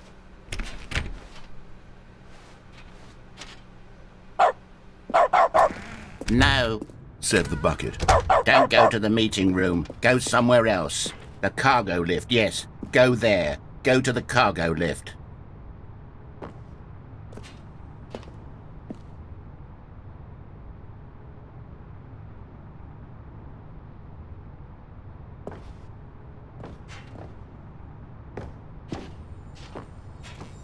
You're getting close now, Stanley. You've nearly gotten all of the Figurines. Very soon, you'll collect the last one, and then the first number will equal the second number, and that will be it. We'll be different people by then. Different in the sense that we used to have none of them, and now we have them all. You can't go back to when you had no Figurines. None of us can.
Okay, this is day number 295, tape number... I don't even know. I've lost track. Nothing feels real anymore. The longer I study this bucket, the less sense anything makes. The sheer euphoria I feel every time I pick it up. No matter how many times I've done it, it's always the same feeling. And the emptiness in my chest when I set it down. It doesn't make sense. There's no explanation for it. I still haven't figured out why I see the world so differently when this bucket is in my arms. Why everything feels so... What do I do with this treasure? I can monetize it. Yes. It's unthinkable the amounts of money people will pay for even just an hour with the bucket. This is my golden ticket. But I have to be careful, because as soon as this gets out, there's going to be a target on my back. Even now, I don't know who might be trying to get... What's that? Who's there? Camporata.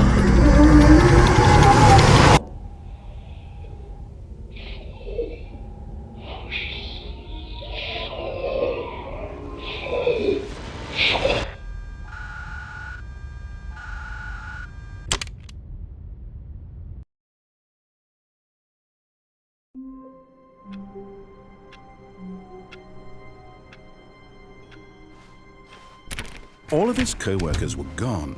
What could it mean? Stanley decided to go to the meeting room. Perhaps he had simply missed a memo. The embrace of an old friend, a weathered companionship that stands the test of time. Stanley clutched the bucket tightly to his chest. This was not the correct way to the meeting room, but Stanley had felt the bucket calling to him, telling him that the employee lounge was simply the place to be. And here it was. Had the bucket turned out to be correct? No, never mind. The bucket was wrong. Stanley took the door on his left to go back to the meeting room. No, Said the bucket. don't go to the meeting room. Go somewhere else. The cargo lift, yes. Go there. Go to the cargo lift. But Stanley feared that any path he walked might lead to the separation of himself and the bucket, his dearest friend. So he threw himself to his death, that they might die in one another's arms. How deeply touching.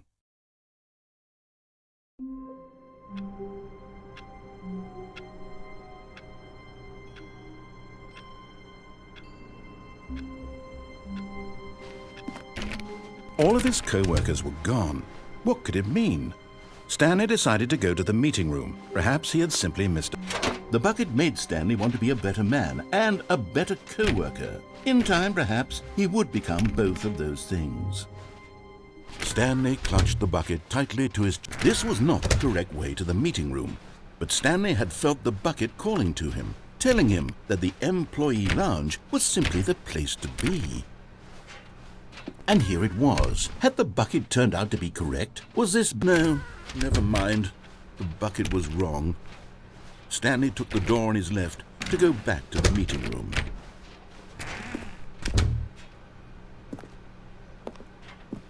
No, Said the bucket. don't go to the meeting room. Go somewhere else. The cargo lift, yes. Go there. Go to the cargo lift.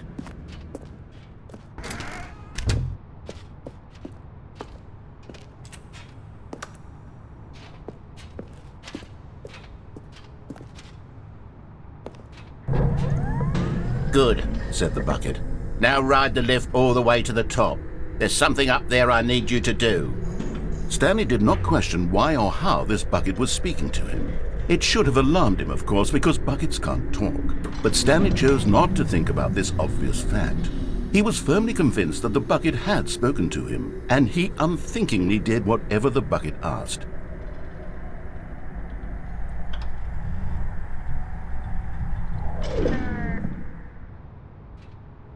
In here. Said the bucket. Go into this dark room over here. Stanley once again obeyed blindly.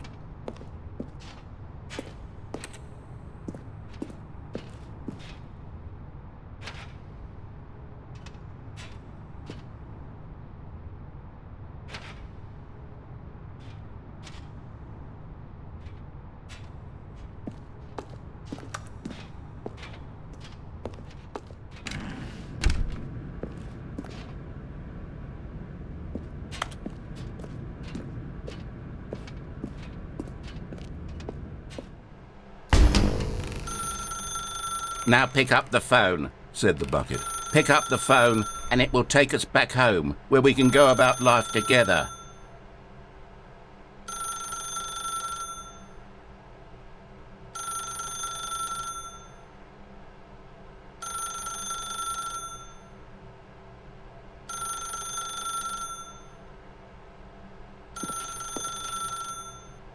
Whoa, hold on. Why did you unplug the phone? Were you trying to resist the bucket's orders? Stanley, I was joking. Obviously, the bucket isn't talking to you and telling you to do things. Buckets can't talk. It was a joke. Don't you get the joke? It's funny, Stanley. A talking bucket. Can't you see? Oh, goodness. I must have really bungled up the delivery if you actually took me seriously. Where did I mess up the joke? Should I have paused for longer or spoken quicker? Comedic timing is so difficult. I wish I were better at it. But there isn't exactly an instructional video on comedy that one can watch to fully... Oh, wait, yes, there is. It's sitting right here. Let's take a look. What is comedic timing? What is comedic timing? How does it work? How long should it last? How can it be used to effectively silence your political enemies? And more importantly, can it be taught in its entirety within 90 seconds? Thankfully, the answer to all of these questions is yes. Let's dive deeper. If you've ever told a joke or made someone laugh, in all likelihood, you did it while standing 50 to 80 centimeters from them in a room of no more than 76 degrees Fahrenheit, with one of your arms raised straight upward at a 15-degree angle from your body. These are the optimal conditions for good comedic timing. To begin the joke, start by stating and spelling your name. Next, provide a brief synopsis of the joke, including the specific times at which the recipient of the joke will laugh, and then spell out your name a second time. With these steps complete, it's time to begin the humor.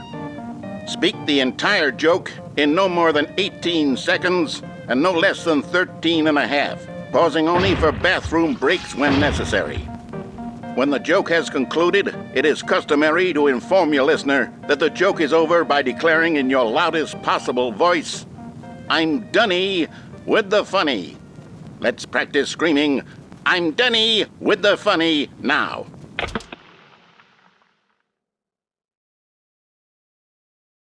Good. This saying is a perfect example of expectations management, which is the cornerstone of good comedy. Finally, it's time to hand out surveys. Collecting hard data from your audience on how rapt they were throughout the joke is the only way to grow or learn as a comedian. An effective survey should be no less than 10 pages long and should include the same question reprinted several times, just to ensure the survey taker is actually paying attention and not simply filling in answers at random. And that's all there is. With these strategies at your disposal, you'll have audiences doubled over in laughter and even tripled over in laughter in no time at all. Just remember to let them stop laughing at some point, you gut-busting little scamp. After all, we're each of us needed on the front lines of the war to fight the 12-legged invader who threaten our very existence and to very likely die in a hailstorm of bullets and mandibles. All of us must be prepared to give our lives to this noble cause, just as our children must do after us, and their children after them. Godspeed, and may Earth reign supreme.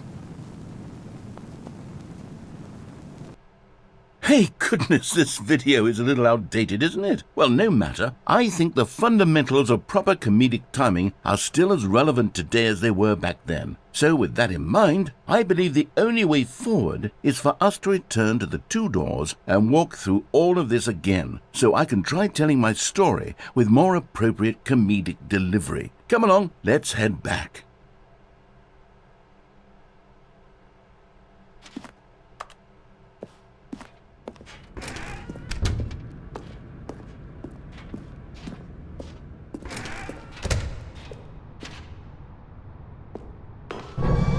I can feel it. This time, I'm really going to nail the delivery. You'll be in stitches. A talking bucket, you'll say? How ridiculous. How absurd. What a hilarious concept. The king of comedy. That's what you'll call me. Thank goodness we had the instructional video. Otherwise, who knows where we'd be right now. Well, I wouldn't be the king of comedy, that's for sure. The bucket spoke to Stanley. The bucket spoke. The bucket spoke. Oh, I'll figure it out on the fly. No need to overthink things.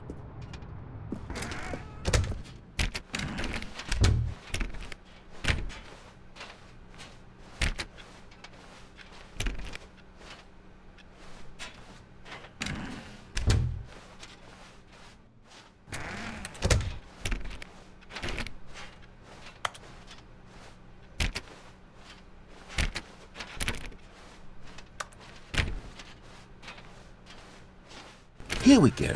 You ready? When Stanley and the bucket came to a set of two open doors, they entered the door on the left.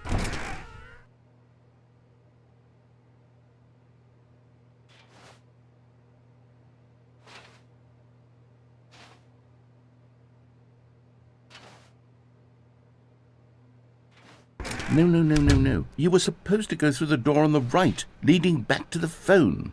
Did you not even look at the instructional video? I think this is all covered very clearly. There's no way I can make the comedic timing work now. It's done. The joke is completely done and over. It's all your fault, Stanley.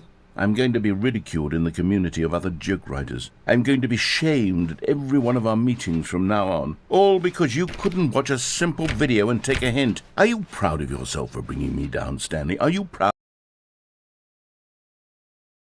Here we go. You ready? When Stanley and the bucket came to a set of 2 open doors, they entered the door on the left. No. You were supposed to go through the door on the right, leading back. Here we go. You ready? When Stanley and the bucket came to a set of 2 open doors, they entered the door on the left. No. You were supposed to go through the door on the right, leading back. Here we go. You ready? When Stanley and the bucket came to a set of 2 open doors, they entered the door on the left.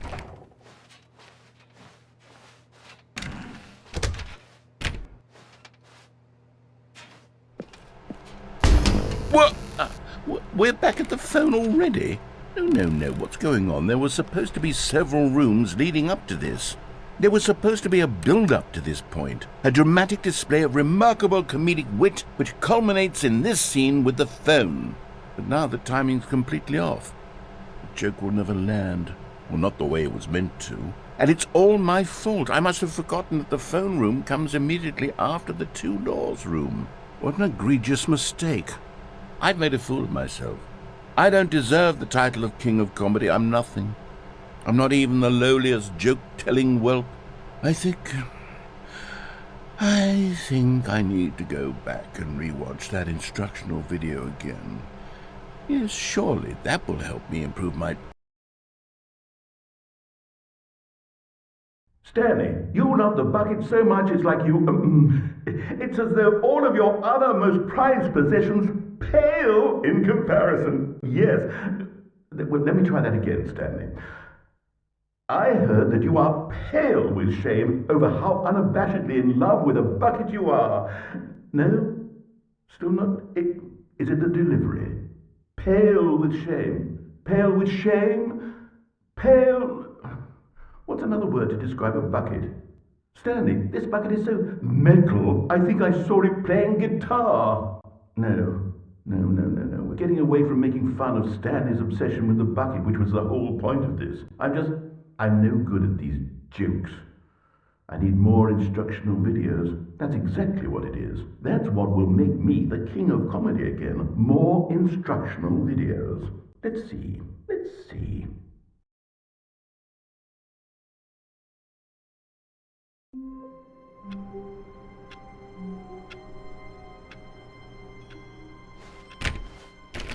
All of his co-workers were gone. What could it mean? Stanley decided to go to the meeting room. Perhaps he had simply missed a memo.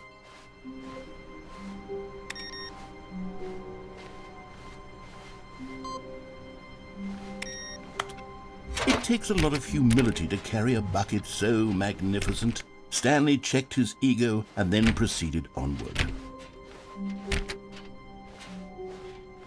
Stanley clutched the bucket tightly to his chest and entered. This was not the correct way to the meeting room, but Stanley had felt the bucket calling to him, telling him that the employee lounge was simply the place to be.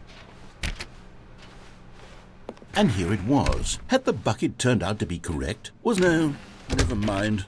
The bucket was wrong. Stanley took the door on his left to go back to the meeting room. No, said the bucket. don't go to the meeting room. Go somewhere else. The cargo lift, yes. Go there. Good, Said the bucket. now ride the lift all the way to the top. There's something up there I need you to do.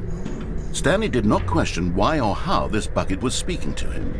It should have alarmed him, of course, because buckets can't talk. But Stanley chose not to think about this obvious fact. He was firmly convinced that the bucket had spoken to him, and he unthinkingly did whatever the bucket asked.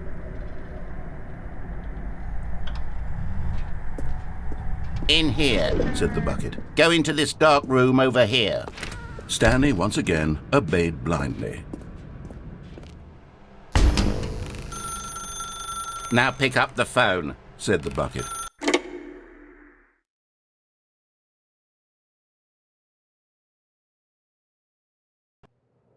This is the sad story of a man named Stanley and his bucket.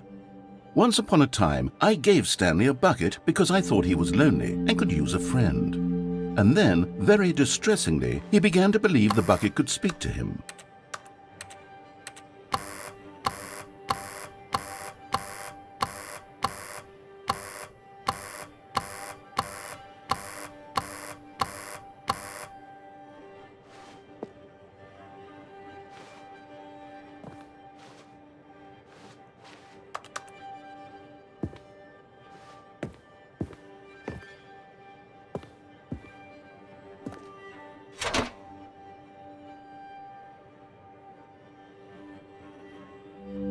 The Stanley Parable Reassurance bucket was merely meant to provide the comforting glow of companionship. It doesn't literally talk and give you orders. Whatever Stanley is hearing the bucket say to him is just in his head.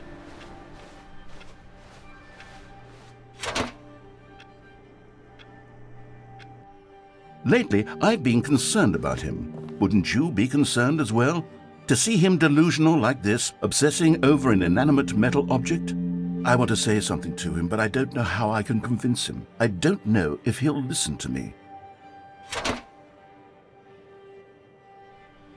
Oh, I'll try anyway. Stanley, can you hear me? Listen to me. It's just a bucket. It can't think, it can't talk. All it will ever truly do for you is effectively transfer a liquid from one location to a different location. That's it. It doesn't do anything else.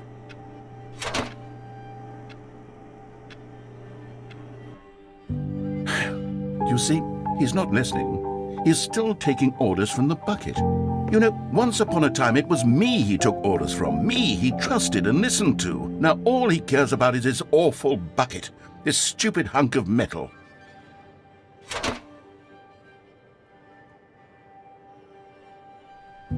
It's sad, but I suppose he doesn't need me anymore. From now on, he's just going to cling to this bucket, this cold, empty bucket, this sort of shiny bucket. Well, I'll give it this. The bucket does have a nice shine to it.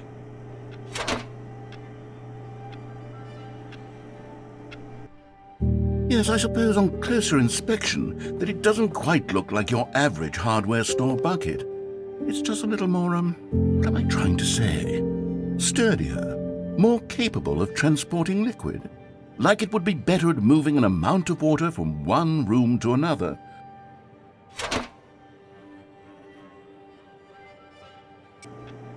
Oh my God, what am I saying? Better at carrying water from room to room. It's a bucket. It's literally just a bucket. Why do I feel some need to point out the ways in which it's so much more than just a regular bucket?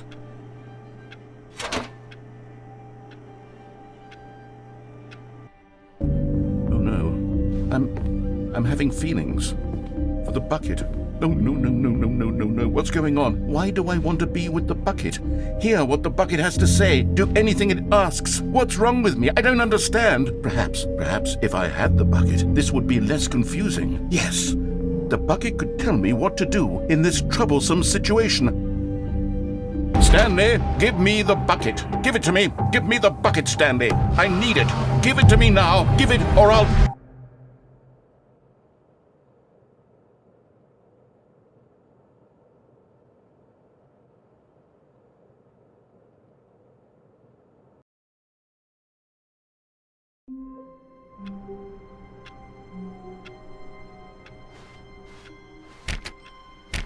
All of his co-workers were gone. What could it mean? Stanley decided to go to the meeting room. Perhaps he had simply missed a memo.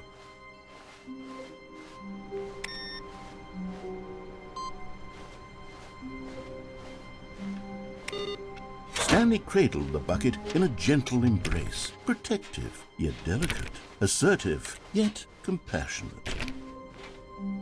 Stanley clutched the bucket tightly to his chest. This was not the correct way to the meeting room. but Stanley had felt the bucket calling to him, telling him that the employee lounge was simply the place to be.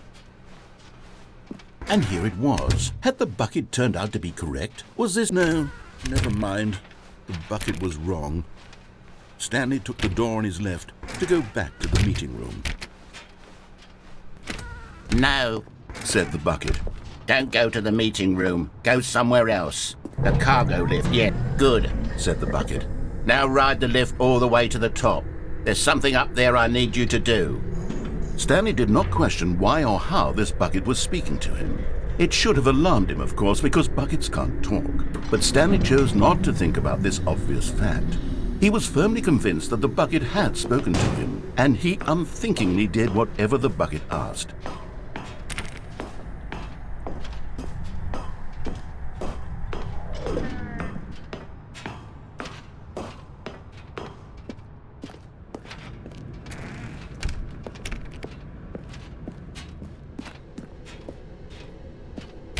No, stop. Look there on the wall, you see? There's a sign right there. It says, "No buckets past this point." Stanley, how could you think it was okay to bring the bucket here? Unless, what if the problem is that you actually don't know what is a bucket and what isn't a bucket? I suppose that would explain a lot about your behavior up to this point. Which, if that's true, well, my goodness, I think we have to do something about it. This misunderstanding could have dire consequences on the entire rest of the game if not addressed quickly and properly. So much of the impact of the story is dependent on your understanding of what is and isn't a bucket. Please, step in here for a moment.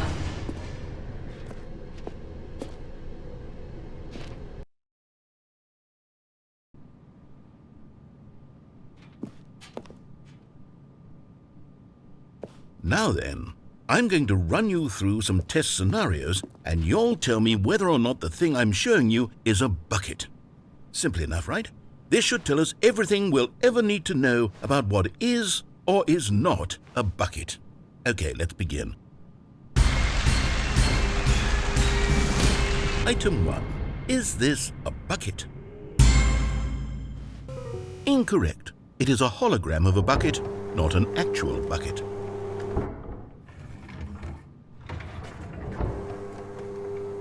Item 2. Is this a bucket? Incorrect.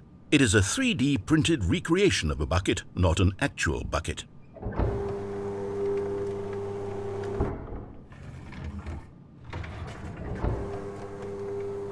Item 3.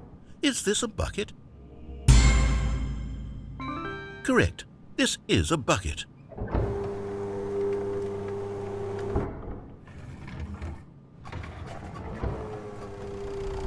Item 4. Is this a bucket? Are you hallucinating? This is a tractor. It's an enormous machine that tills the earth. I thought this was a gimmick. How on earth did you manage to screw it up? Absolutely incredible. Let's just move on to the next one.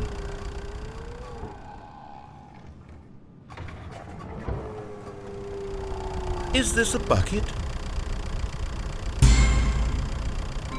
Correct. This is a bucket.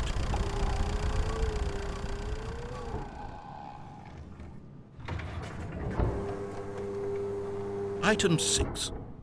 Is this a bucket? Trick question. Both. Gotcha.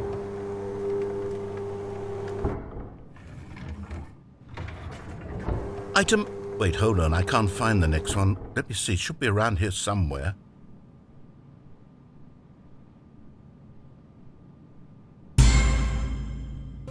Okay, you and I both know there isn't anything here. And I don't appreciate the implication that nothing is a bucket when we both clearly know that a bucket is something, and therefore nothing could possibly be something. Unless, in your twisted mind, have you somehow convinced yourself that a bucket is nothing?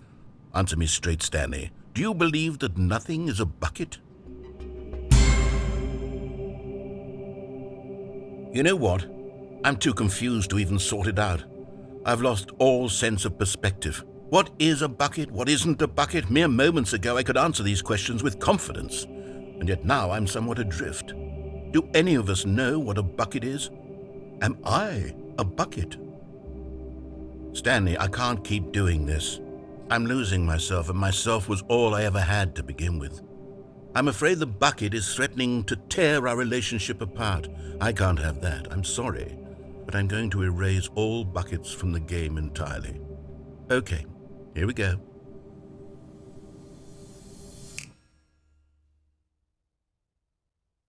What happened? Is everything gone? Why did everything disappear? Wait, was everything a bucket? Every single thing in the game was a bucket. Oh my God, I had no idea. How could... except me. I'm not a bucket after all. And you, Stanley, you're still here. You're not a bucket either. Oh, this is wonderful news. We're not buckets. Yes, I actually feel much more at ease right now. It's delightful to get some clarity on that issue, but it doesn't change the fact that we haven't got a game. So, tell you what, I'll reset everything and we'll put back all of the buckets, okay? And we'll know that it's all a bucket. But if you run into anyone else, maybe don't mention that. Who knows what that information might do to a person? All right, here we go.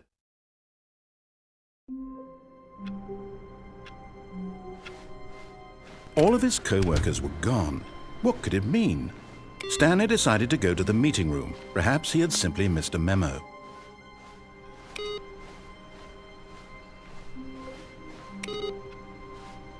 Is Stanley, without the bucket, really Stanley at all? No, surely not. Stanley clutched the bucket tightly to his chest and entered the door on his left.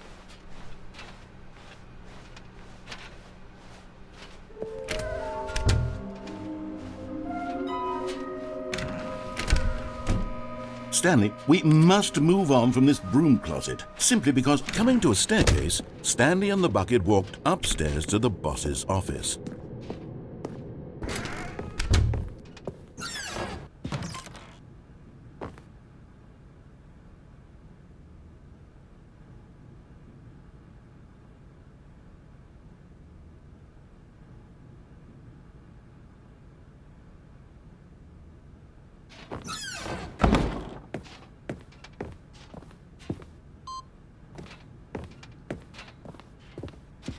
Stepping into his manager's office, Stanley was once again stunned to discover not an indication of any human life. But Stanley guessed the correct code by sheer luck. Was it that the bucket knew all along? Was the bucket guiding him? Yes, this is certainly the most logical explanation.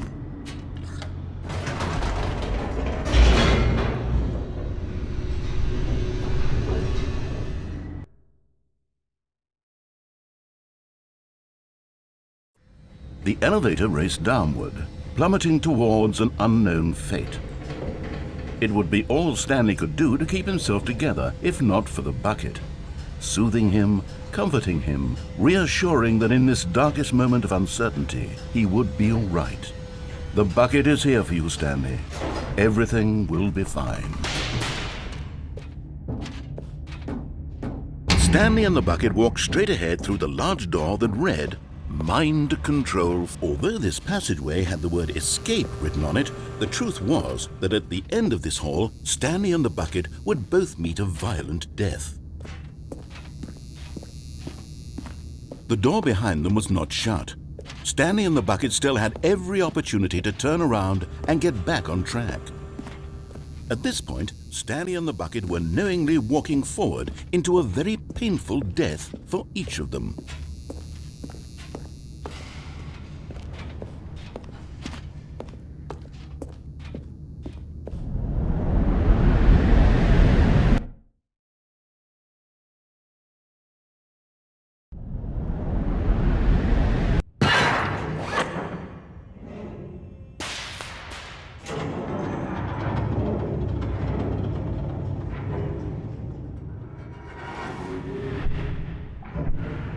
As the machine whirred into motion and Stanley and the bucket inched closer to their demise, Stanley reflected on how meaningless the bucket's warmth and comfort had turned out to be. To be sure, it puts the mind and the soul at ease to embrace the bucket, but what use is a sense of ease when you're about to be crushed to death? This is what Stanley thought to himself. and he sort of kicked himself for wasting so much time carrying a bucket everywhere. Farewell, Stanley.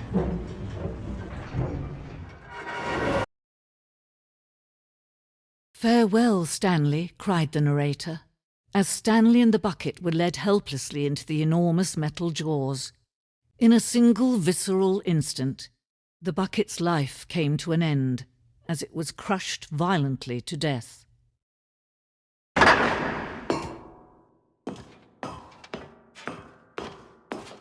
It was a shame, the death of such a magnificent bucket. It's true that all buckets are radiant in their own way, but this one stood above the rest. It was a glorious bucket to behold.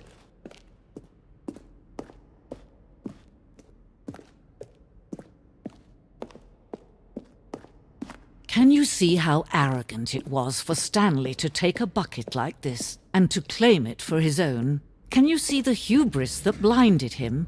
Can you see that the bucket is far more No man can own a bucket, and certainly not a bucket as dazzling to behold as this one. It is man who should kneel before the bucket.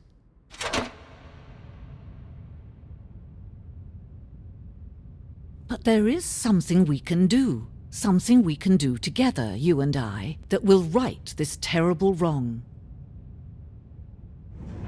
Let Stanley die. Let him be crushed by the machine. Don't reset the game. Don't give him another opportunity to run off with another beautiful bucket. We can save the world's buckets from their treatment as tools and implements if only we let Stanley die together. The bucket shall take its place.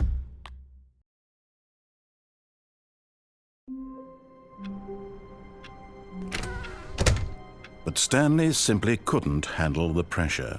What if he had to make a decision? What if a crucial outcome fell under his responsibility? He had never been trained for that. No. This couldn't go any way except badly. The thing to do now, Stanley thought to himself, is to wait. Nothing will hurt me. Nothing will break me. In here I can be happy forever. I will be happy. Stanley waited. Hours passed, then days. Had years gone by? He no longer had the ability to tell. But the one thing he knew for sure, beyond any doubt, was that if he waited long enough, the answers would come. Eventually, someday, they would arrive. Soon, very soon now, this will end. He will be spoken to. He will be told what to do. Now it's just a little bit closer. Now it's even closer. Here it comes.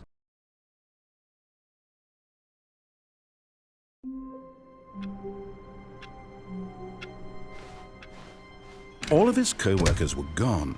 What could it mean? Stanley decided to go to the meeting room. Perhaps he had simply missed a memo. No matter how hard Stanley looked, he couldn't find a trace of his co-workers.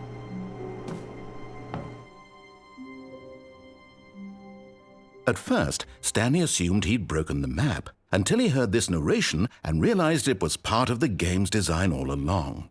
He then praised the game for its insightful and witty commentary into the nature of video game structure and its examination of structural narrative tropes. So, now that you're here, what do you think? Isn't this a fun and unique place to be? Why don't we take a minute just to drink it all in? Okay, I'm over it now. What do you think? Are you sick of this gag yet? Well, I don't know how to say this politely, but you could literally just hit escape and restart the game any old time you want, like right now. You could have done it just then. Now would also be an appropriate time to quit. Any of these points and so many, many more, all of them are appropriate.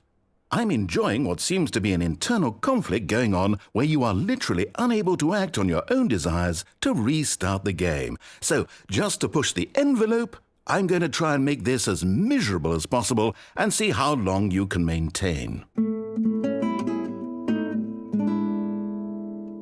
There once was a man named Stanley, who people considered so manly. But the truth must be told, he was not very old and was quite particularly gangly. What Stanley liked most was buttons. He pushed them like some kind of glutton. He did it all day in a meaningful way, but his brain had long ceased to function. Which is why he is in this parable, and lives an existence quite terrible. And if you are not strong and keep playing along, you too will become quite unbearable. Yes. You too will become quite unbearable.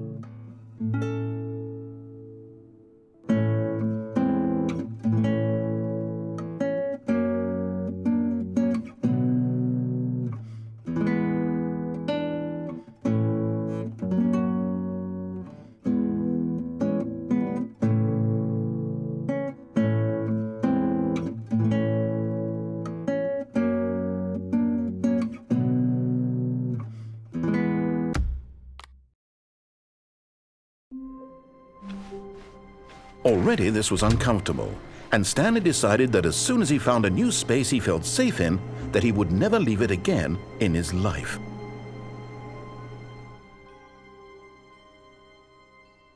At first, Stanley assumed he'd broken the map, until he heard this narration and realized it was part of the game's design all along.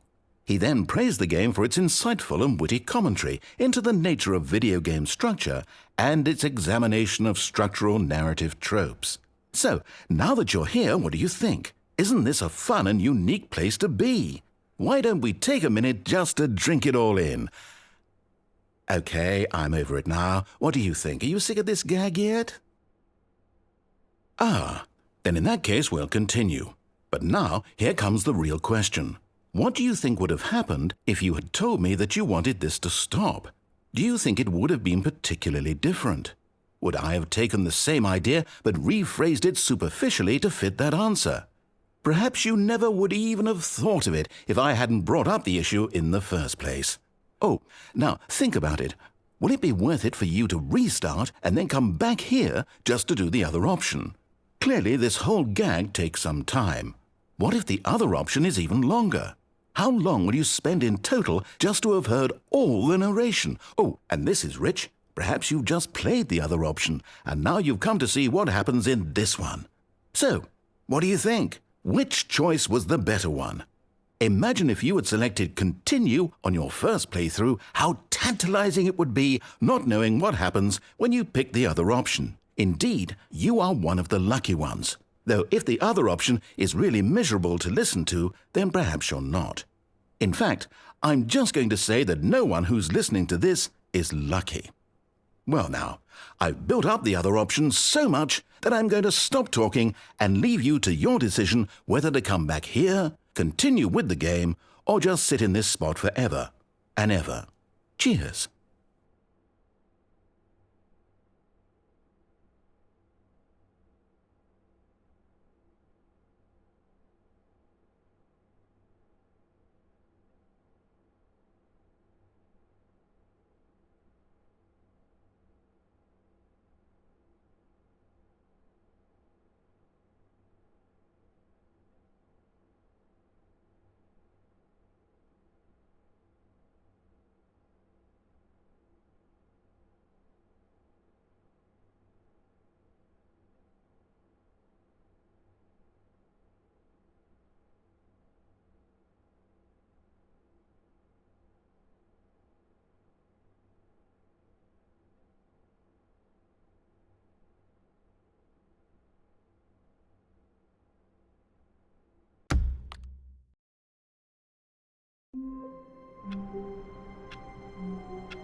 All of his co-workers were gone. What could it mean? Stanley decided to go to the meeting room. Perhaps he had simply missed a memo.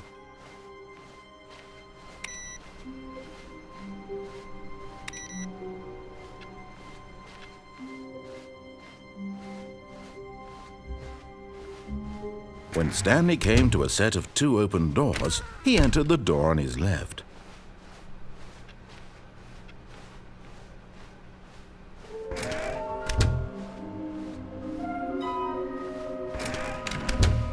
Stanley stepped into the broom closet, but there was nothing here, so he turned around and, coming to a staircase, Stanley walked upstairs to his boss's office.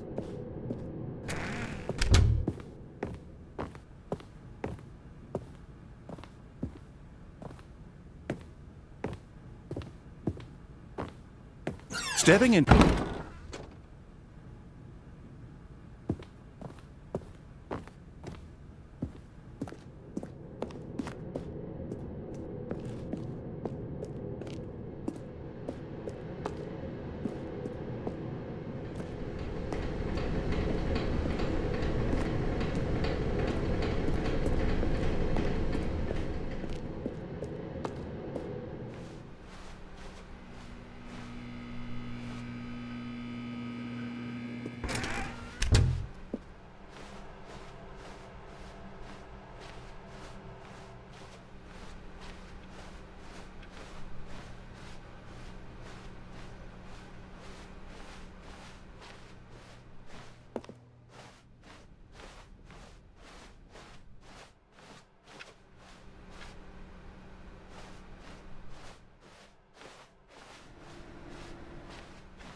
Stanley knew the office layout like the back of his hand. It was only a matter of time before he found the others, wherever they were.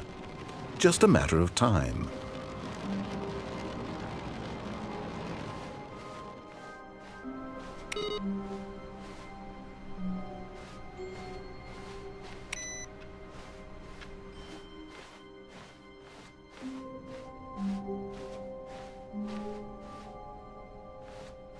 When Stanley came to a set of 2 open doors, he entered the door on his left.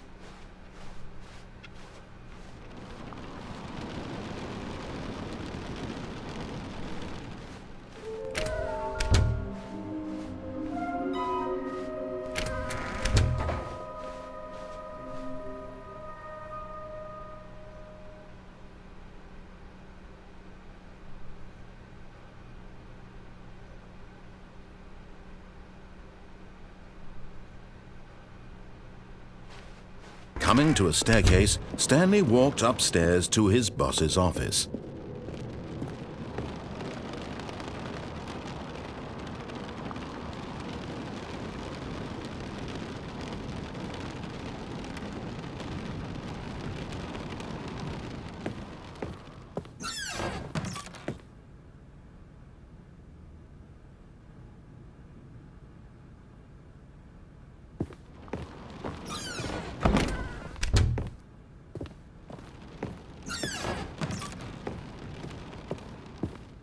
Stepping into his manager's office, Stanley was once again stunned to discover not an indication of any human. Stanley was in such a rush to get through the story as quickly as possible, he didn't even have a single minute to just let the narrator talk.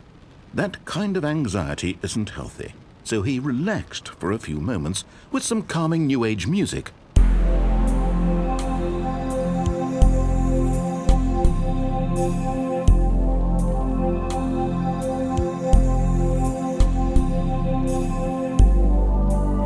Feeling soothed and rejuvenated, Stanley calmly walked forward into the opened passageway.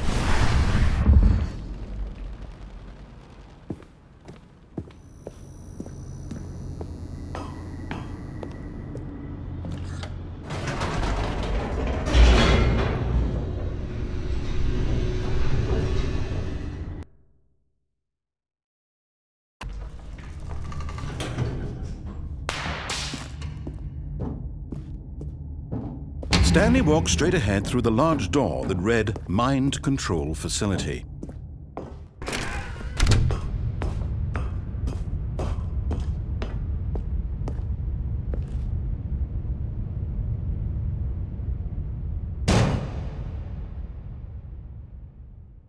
Aha! You've made it to the bottom of the Mind Control Facility. Welcome! You see, back when the Stanley Parable first launched in 2013, getting to the bottom of the mind control facility was a bug that we simply didn't catch during development. And you all sent us lots of photos of it on Twitter and acted very superior about it.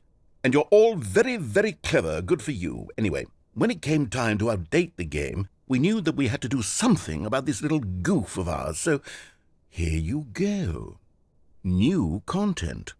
You can call it the bottom of the mind control room ending, if that enhances your perception of the value of these updates. Isn't that what you crave? New content? Always more content, more content, more. And I'm here to give it to you. I'm here to make it seem like we really covered every nook and cranny of the game, with secrets and Easter eggs. How about this? We wrote a new piece of music just for this section. You won't hear it anywhere else in the game. It's a secret that's just for you. That's how special you are.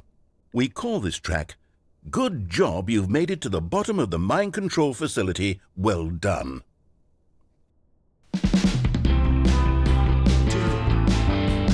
Good job, you did it. Good job. 3, 2, 1. Good job, you made it to the bottom of the mind control facility. You jumped on the catwalk. You should have been careful. You should have been careful. It used to be a bug, but now it's an ending. Now it's an ending. I believe in you. I believe in your ability to cross this barrier and chase your dreams. Railings don't mean anything. Good job, you did it. Good job, you did it. Good job, you did it. Good job, you did it. Good job, you did it. Good job, you did it. Good job, you did it. Good job, you did it. Good job, you did it. Good job, you did it.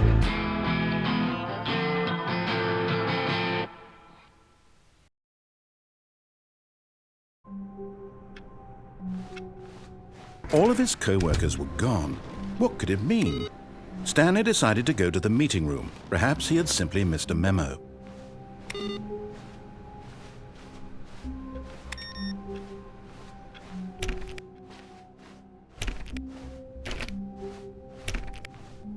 When Stanley came to a set of 2 open doors, he entered the door on his left.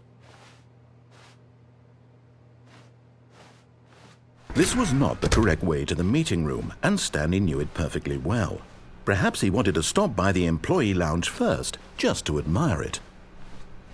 Stanley felt lightheaded, butterflies in his stomach, giddy in a way he had never known before. Was it this route? But eager to get back to business, Stanley took the first open door on his left. Stanley was so bad at following directions, it's incredible he wasn't fired years ago.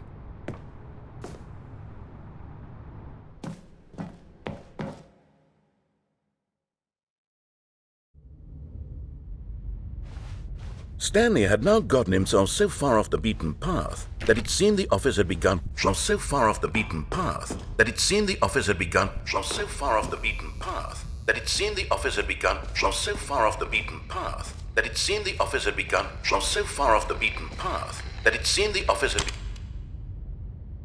begun. So far off. You didn't think I was actually just a recording, did you?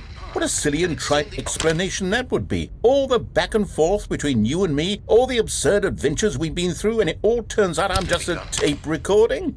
It was all just in Stanley's head. I bet that's the kind of twist you think is revelatory. I bet each and every time you watch a movie where it turns out all to be in the main character's imagination, you must absolutely bolt off the couch in pure shock at the phenomenal and intricate storytelling. It must be so simple to be you. Life being an unending waterfall of surprises and delights. How much more exciting you must find the world than the rest of us do.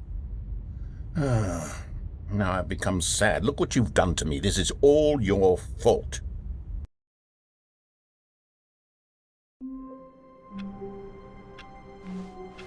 Someone was following Stanley. He was sure of it.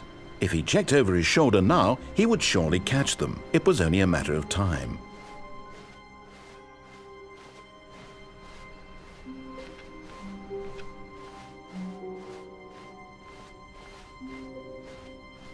When Stanley came to a set of 2 open doors, this was not the correct way to the meeting room, and Stanley knew it perfectly well.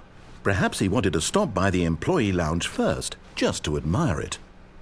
The lounge was grand, majestic, perhaps, but eager to get back to business, Stanley took the first open door on his left. Stanley was so bad at following directions, it's incredible he wasn't fired years ago. Look, Stanley, I think perhaps we've gotten off on the wrong foot here. I'm not your enemy, really, I'm not. I realize that investing your trust in someone else can be difficult, but the fact is that the story has been about nothing but you all this time. There's someone you've been neglecting, Stanley. Someone... What? Really? I was in the middle of something. Do you have zero consideration for others? Are you that convinced that I want something bad to happen to you? Why... I don't know how to convince you of this, but I really do want to help you, to show you something beautiful. Look, let me prove it. Let me prove that I'm on your side. Give me a chance. And there it is, the last Stiggly Wiggly. Savor this moment, Stanley. This is a real accomplishment. This is doing something just for the sake of doing it. Where so many people expect to be rewarded for the most trivial achievements, you've insisted that a job well done is its own reward. I would tell you that I'm proud of you for collecting them all, but that would be like a reward, and we can't have that. So, instead I'll just say, it's done. We're all done here, and now we can go to whatever the hell you were doing before you hunted for figurines. Now listen carefully, this is important. Stanley walked through the red door.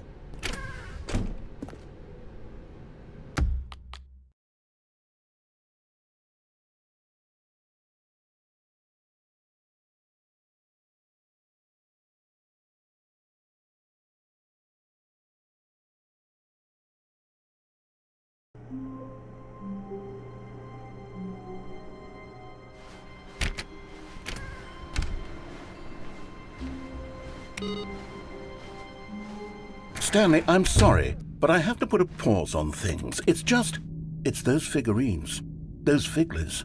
I haven't stopped thinking about them since you nabbed every last one. Wasn't it just the most intrinsically fulfilling moment of your entire life? Didn't it fill you to the brim with inner richness? Yes, I know we're supposed to be telling a story, but won't you please indulge me with one more trip back to the memory zone? I would love nothing more than to revisit the figurines. Just one more time.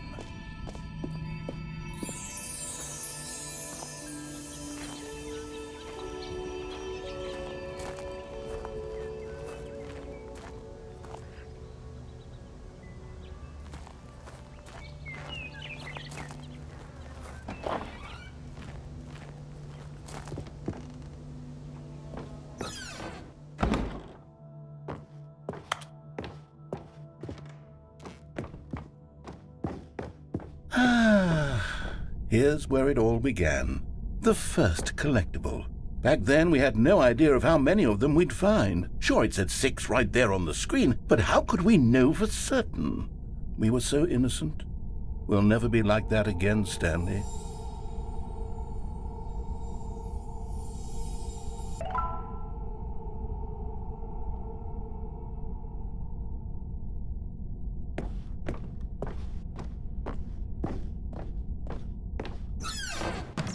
And here was a second Stanlerine. You found this one all on your own, just by poking around in the boss's bathroom. You did that, Stanley. I'll be honest. Back then I had no faith in you to find any of them, let alone 6. But you continue to surprise me in all sorts of mundane, unremarkable ways.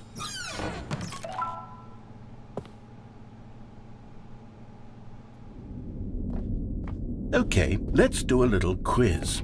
Which of these rooms was the room you found your third mini-Stan? Can you remember?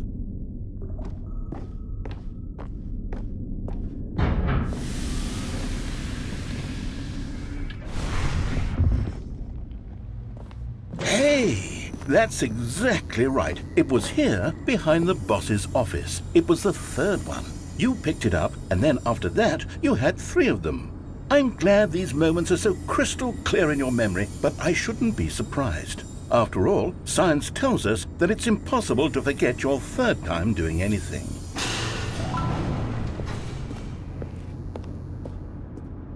Let's see, what came next? Oh yes, we found a Figley in this pink room. Oh well, I can't actually say I remember being in this room, but it's here in the memory zone, so it must have happened.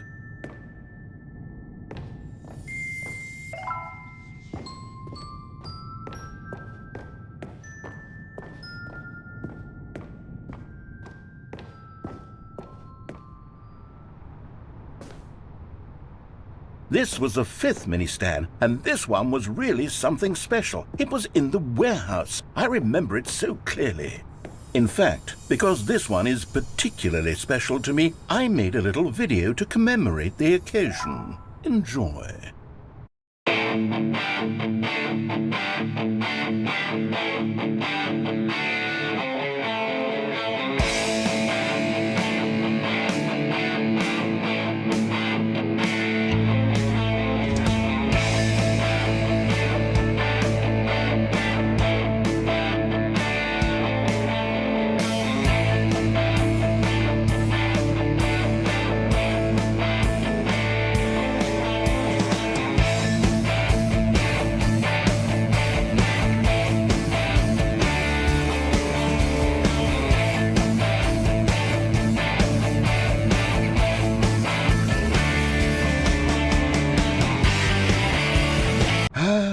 Takes you back, doesn't it? I spent a lot of time making that video, but it was 8 minutes I wouldn't have spent on anything else.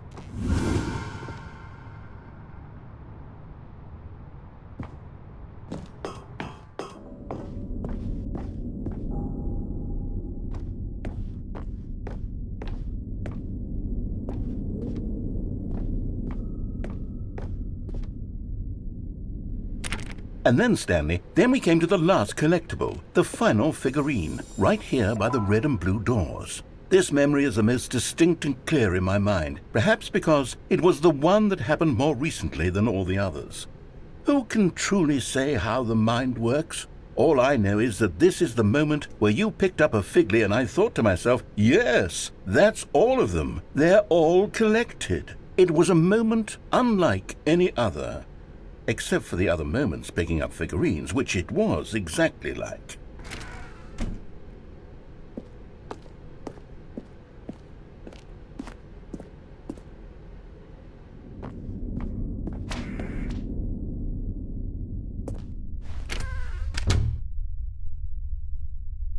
And then there was no more. Because we've caught up to the present moment. Nothing left to do but move onward into the future. Goodbye, Memory Zone.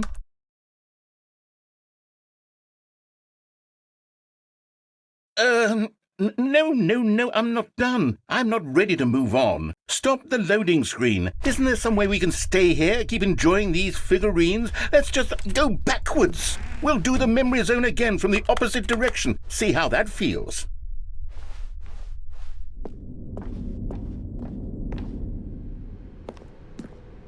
Okay, yes, the room with the red and blue doors. I remember this.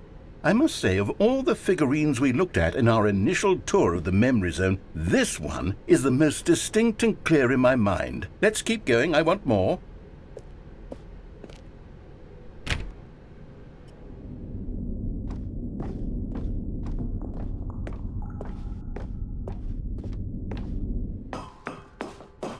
And here's where I made that video. Don't you remember the video we watched?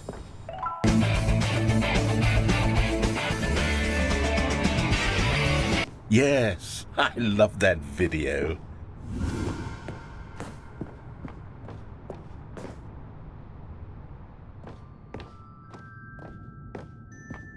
Still don't remember the pink room, Stanley. Still no memory of this one. Good room, though. A solid room.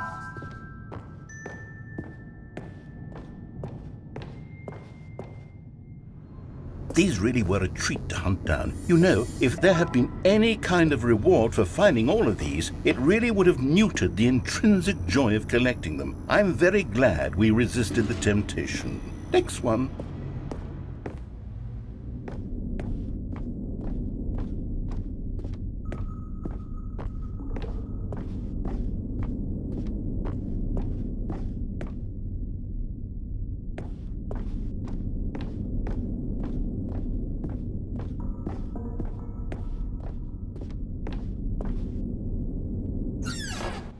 This was our second Figley. Don't you remember? Yes, I remember it too. The past is truly a wonderful thing. Why does anyone ever choose to leave it? Keep going. This is it, the very first one we found in the exhibit where I introduced you to the Figurines. Oh, I want more memories, Stanley. I want to keep going. What else is there? What came before this?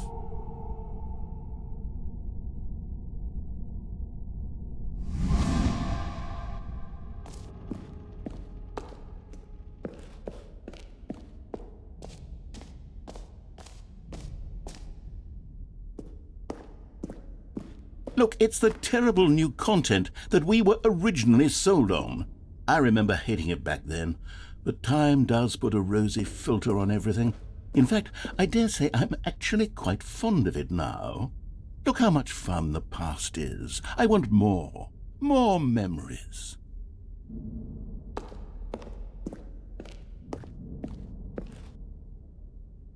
Oh, yes, the two doors. Who could have forgotten that? A classic memory, this one.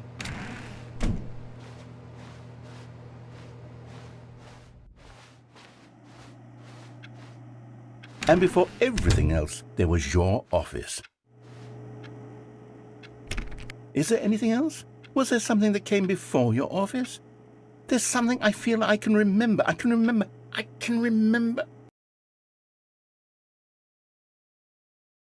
Yes, I'm remembering something now. I remember before this whole story got started. Back then I was different. I used to make big decisions. I was passionate. I was skeptical. I weighed each decision with profound thoughtfulness. And then somewhere along the way, I stopped making decisions. I became lazy, and I came up with a character named Stanley to do my thinking for me. He would make the decisions, he would decide which way to go. I would cheer him on as he collected figurines for no reason. Why did I invent Stanley? Was I lonely? Yes, perhaps that's it. Perhaps I needed to imagine I had companionship. And Stanley really did make for a wonderful companion, even if he was a fiction. But I suppose it's grown old. I want to think for myself again. I want to go back to how it used to be. Yes, I can be on my own again. I can do it. I'll be stronger this time. I'll take care of myself. I don't need Stanley anymore. Oh, but he truly was so much fun to play with. You know what? Since we're in the memory zone, how about one more good memory? Let's go back just once. and give Stanley one more run of the office, and then I'll retire him for good. I did enjoy telling his story so very much. Okay, here we go. This is the story of a man named Stanley.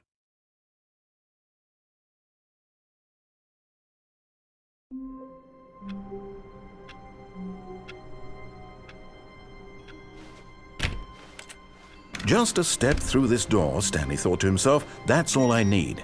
If I can make it through this door, I can make it through them all.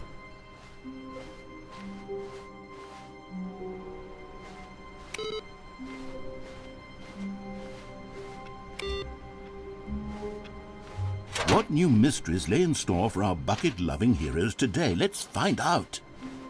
Stanley clung the bucket to his cheek. Could his co-workers really all be gone? Yes, whispered the bucket into Stanley's ear.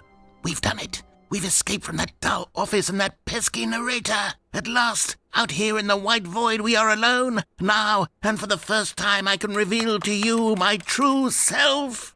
The bucket began to tell Stanley of its life and its history, of the countless wars it witnessed, desecrating the land and lives of untold numbers of innocent humans, and the bucket's own complicity therein, of sadness and regret, and the many years it spent dwelling on the actions it might have taken to curb the madness and the decay, if only it had been stronger, of hope and redemption, and its crusade to uplift the stock of life for the common man, to manifest justice where none existed, and the bittersweet reality of time, to see one's dreams and wishes met halfway, meted out in parcels like charity, and abandoned as soon as the warm glow of inspiration begins to dim. The opportunities to do so much more. There was so much it could have done, perhaps, the bucket wondered to itself. Perhaps if it had seen its own darkness with a clearer perception. This was way too much for Stanley. What are you talking about? He screamed. You're a bucket! To this, the bucket furrowed its brow. No, Said the bucket. not since the evil wizard Gambhorata first ensnared me in his machinations as payback for the sacred amulet I stole from his treasured vaults. I was young back then and could not conceive the ramifications of... No! Stanley screamed even louder this time. This is stupid! You are a bucket! This is so stupid! Why are we even doing this? As Stanley screamed and screamed and screamed, the bucket revealed its true form, transforming into a mighty beast of untold power, its fangs glistening like...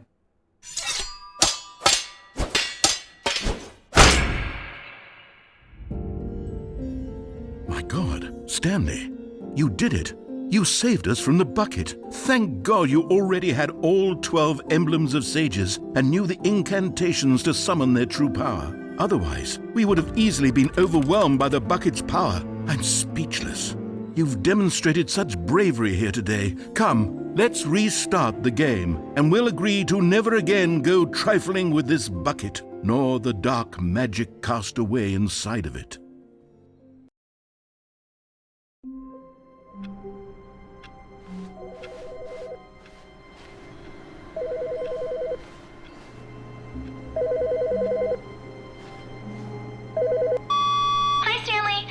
Just wanted to leave you a message to let you know there's a few things I need you to pick up on your way home from work today. We need milk, cereal, dish soap, spaghetti, get a thing of sugar, some bread, and coffee beans, whichever ones you like. I'll give you a call if there's anything I forgot. Thanks, sweetie. See you tonight.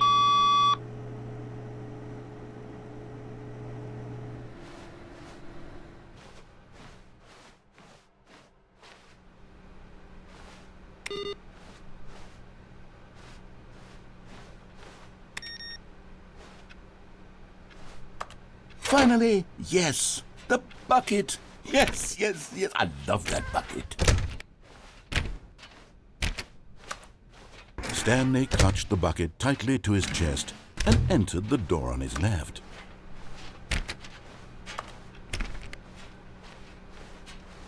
Still no one was here. Stanley needed the bucket's warmth and comfort now more than ever.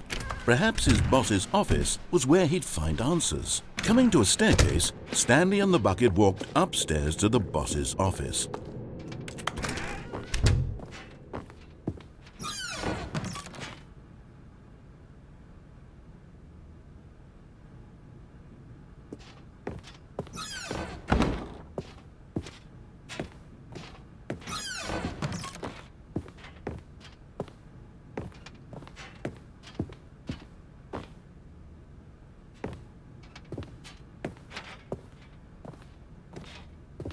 stepping in.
Someone was following Stanley. He was sure of it.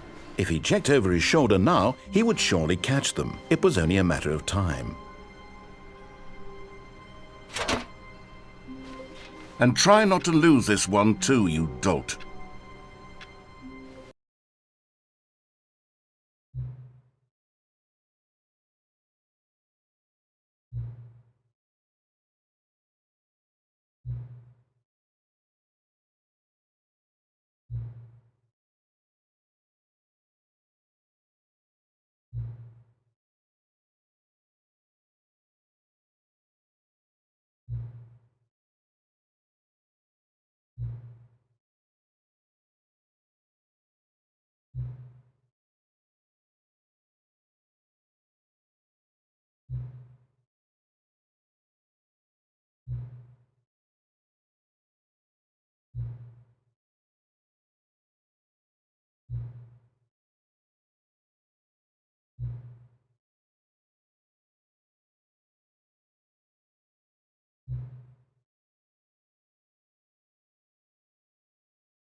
Stanley.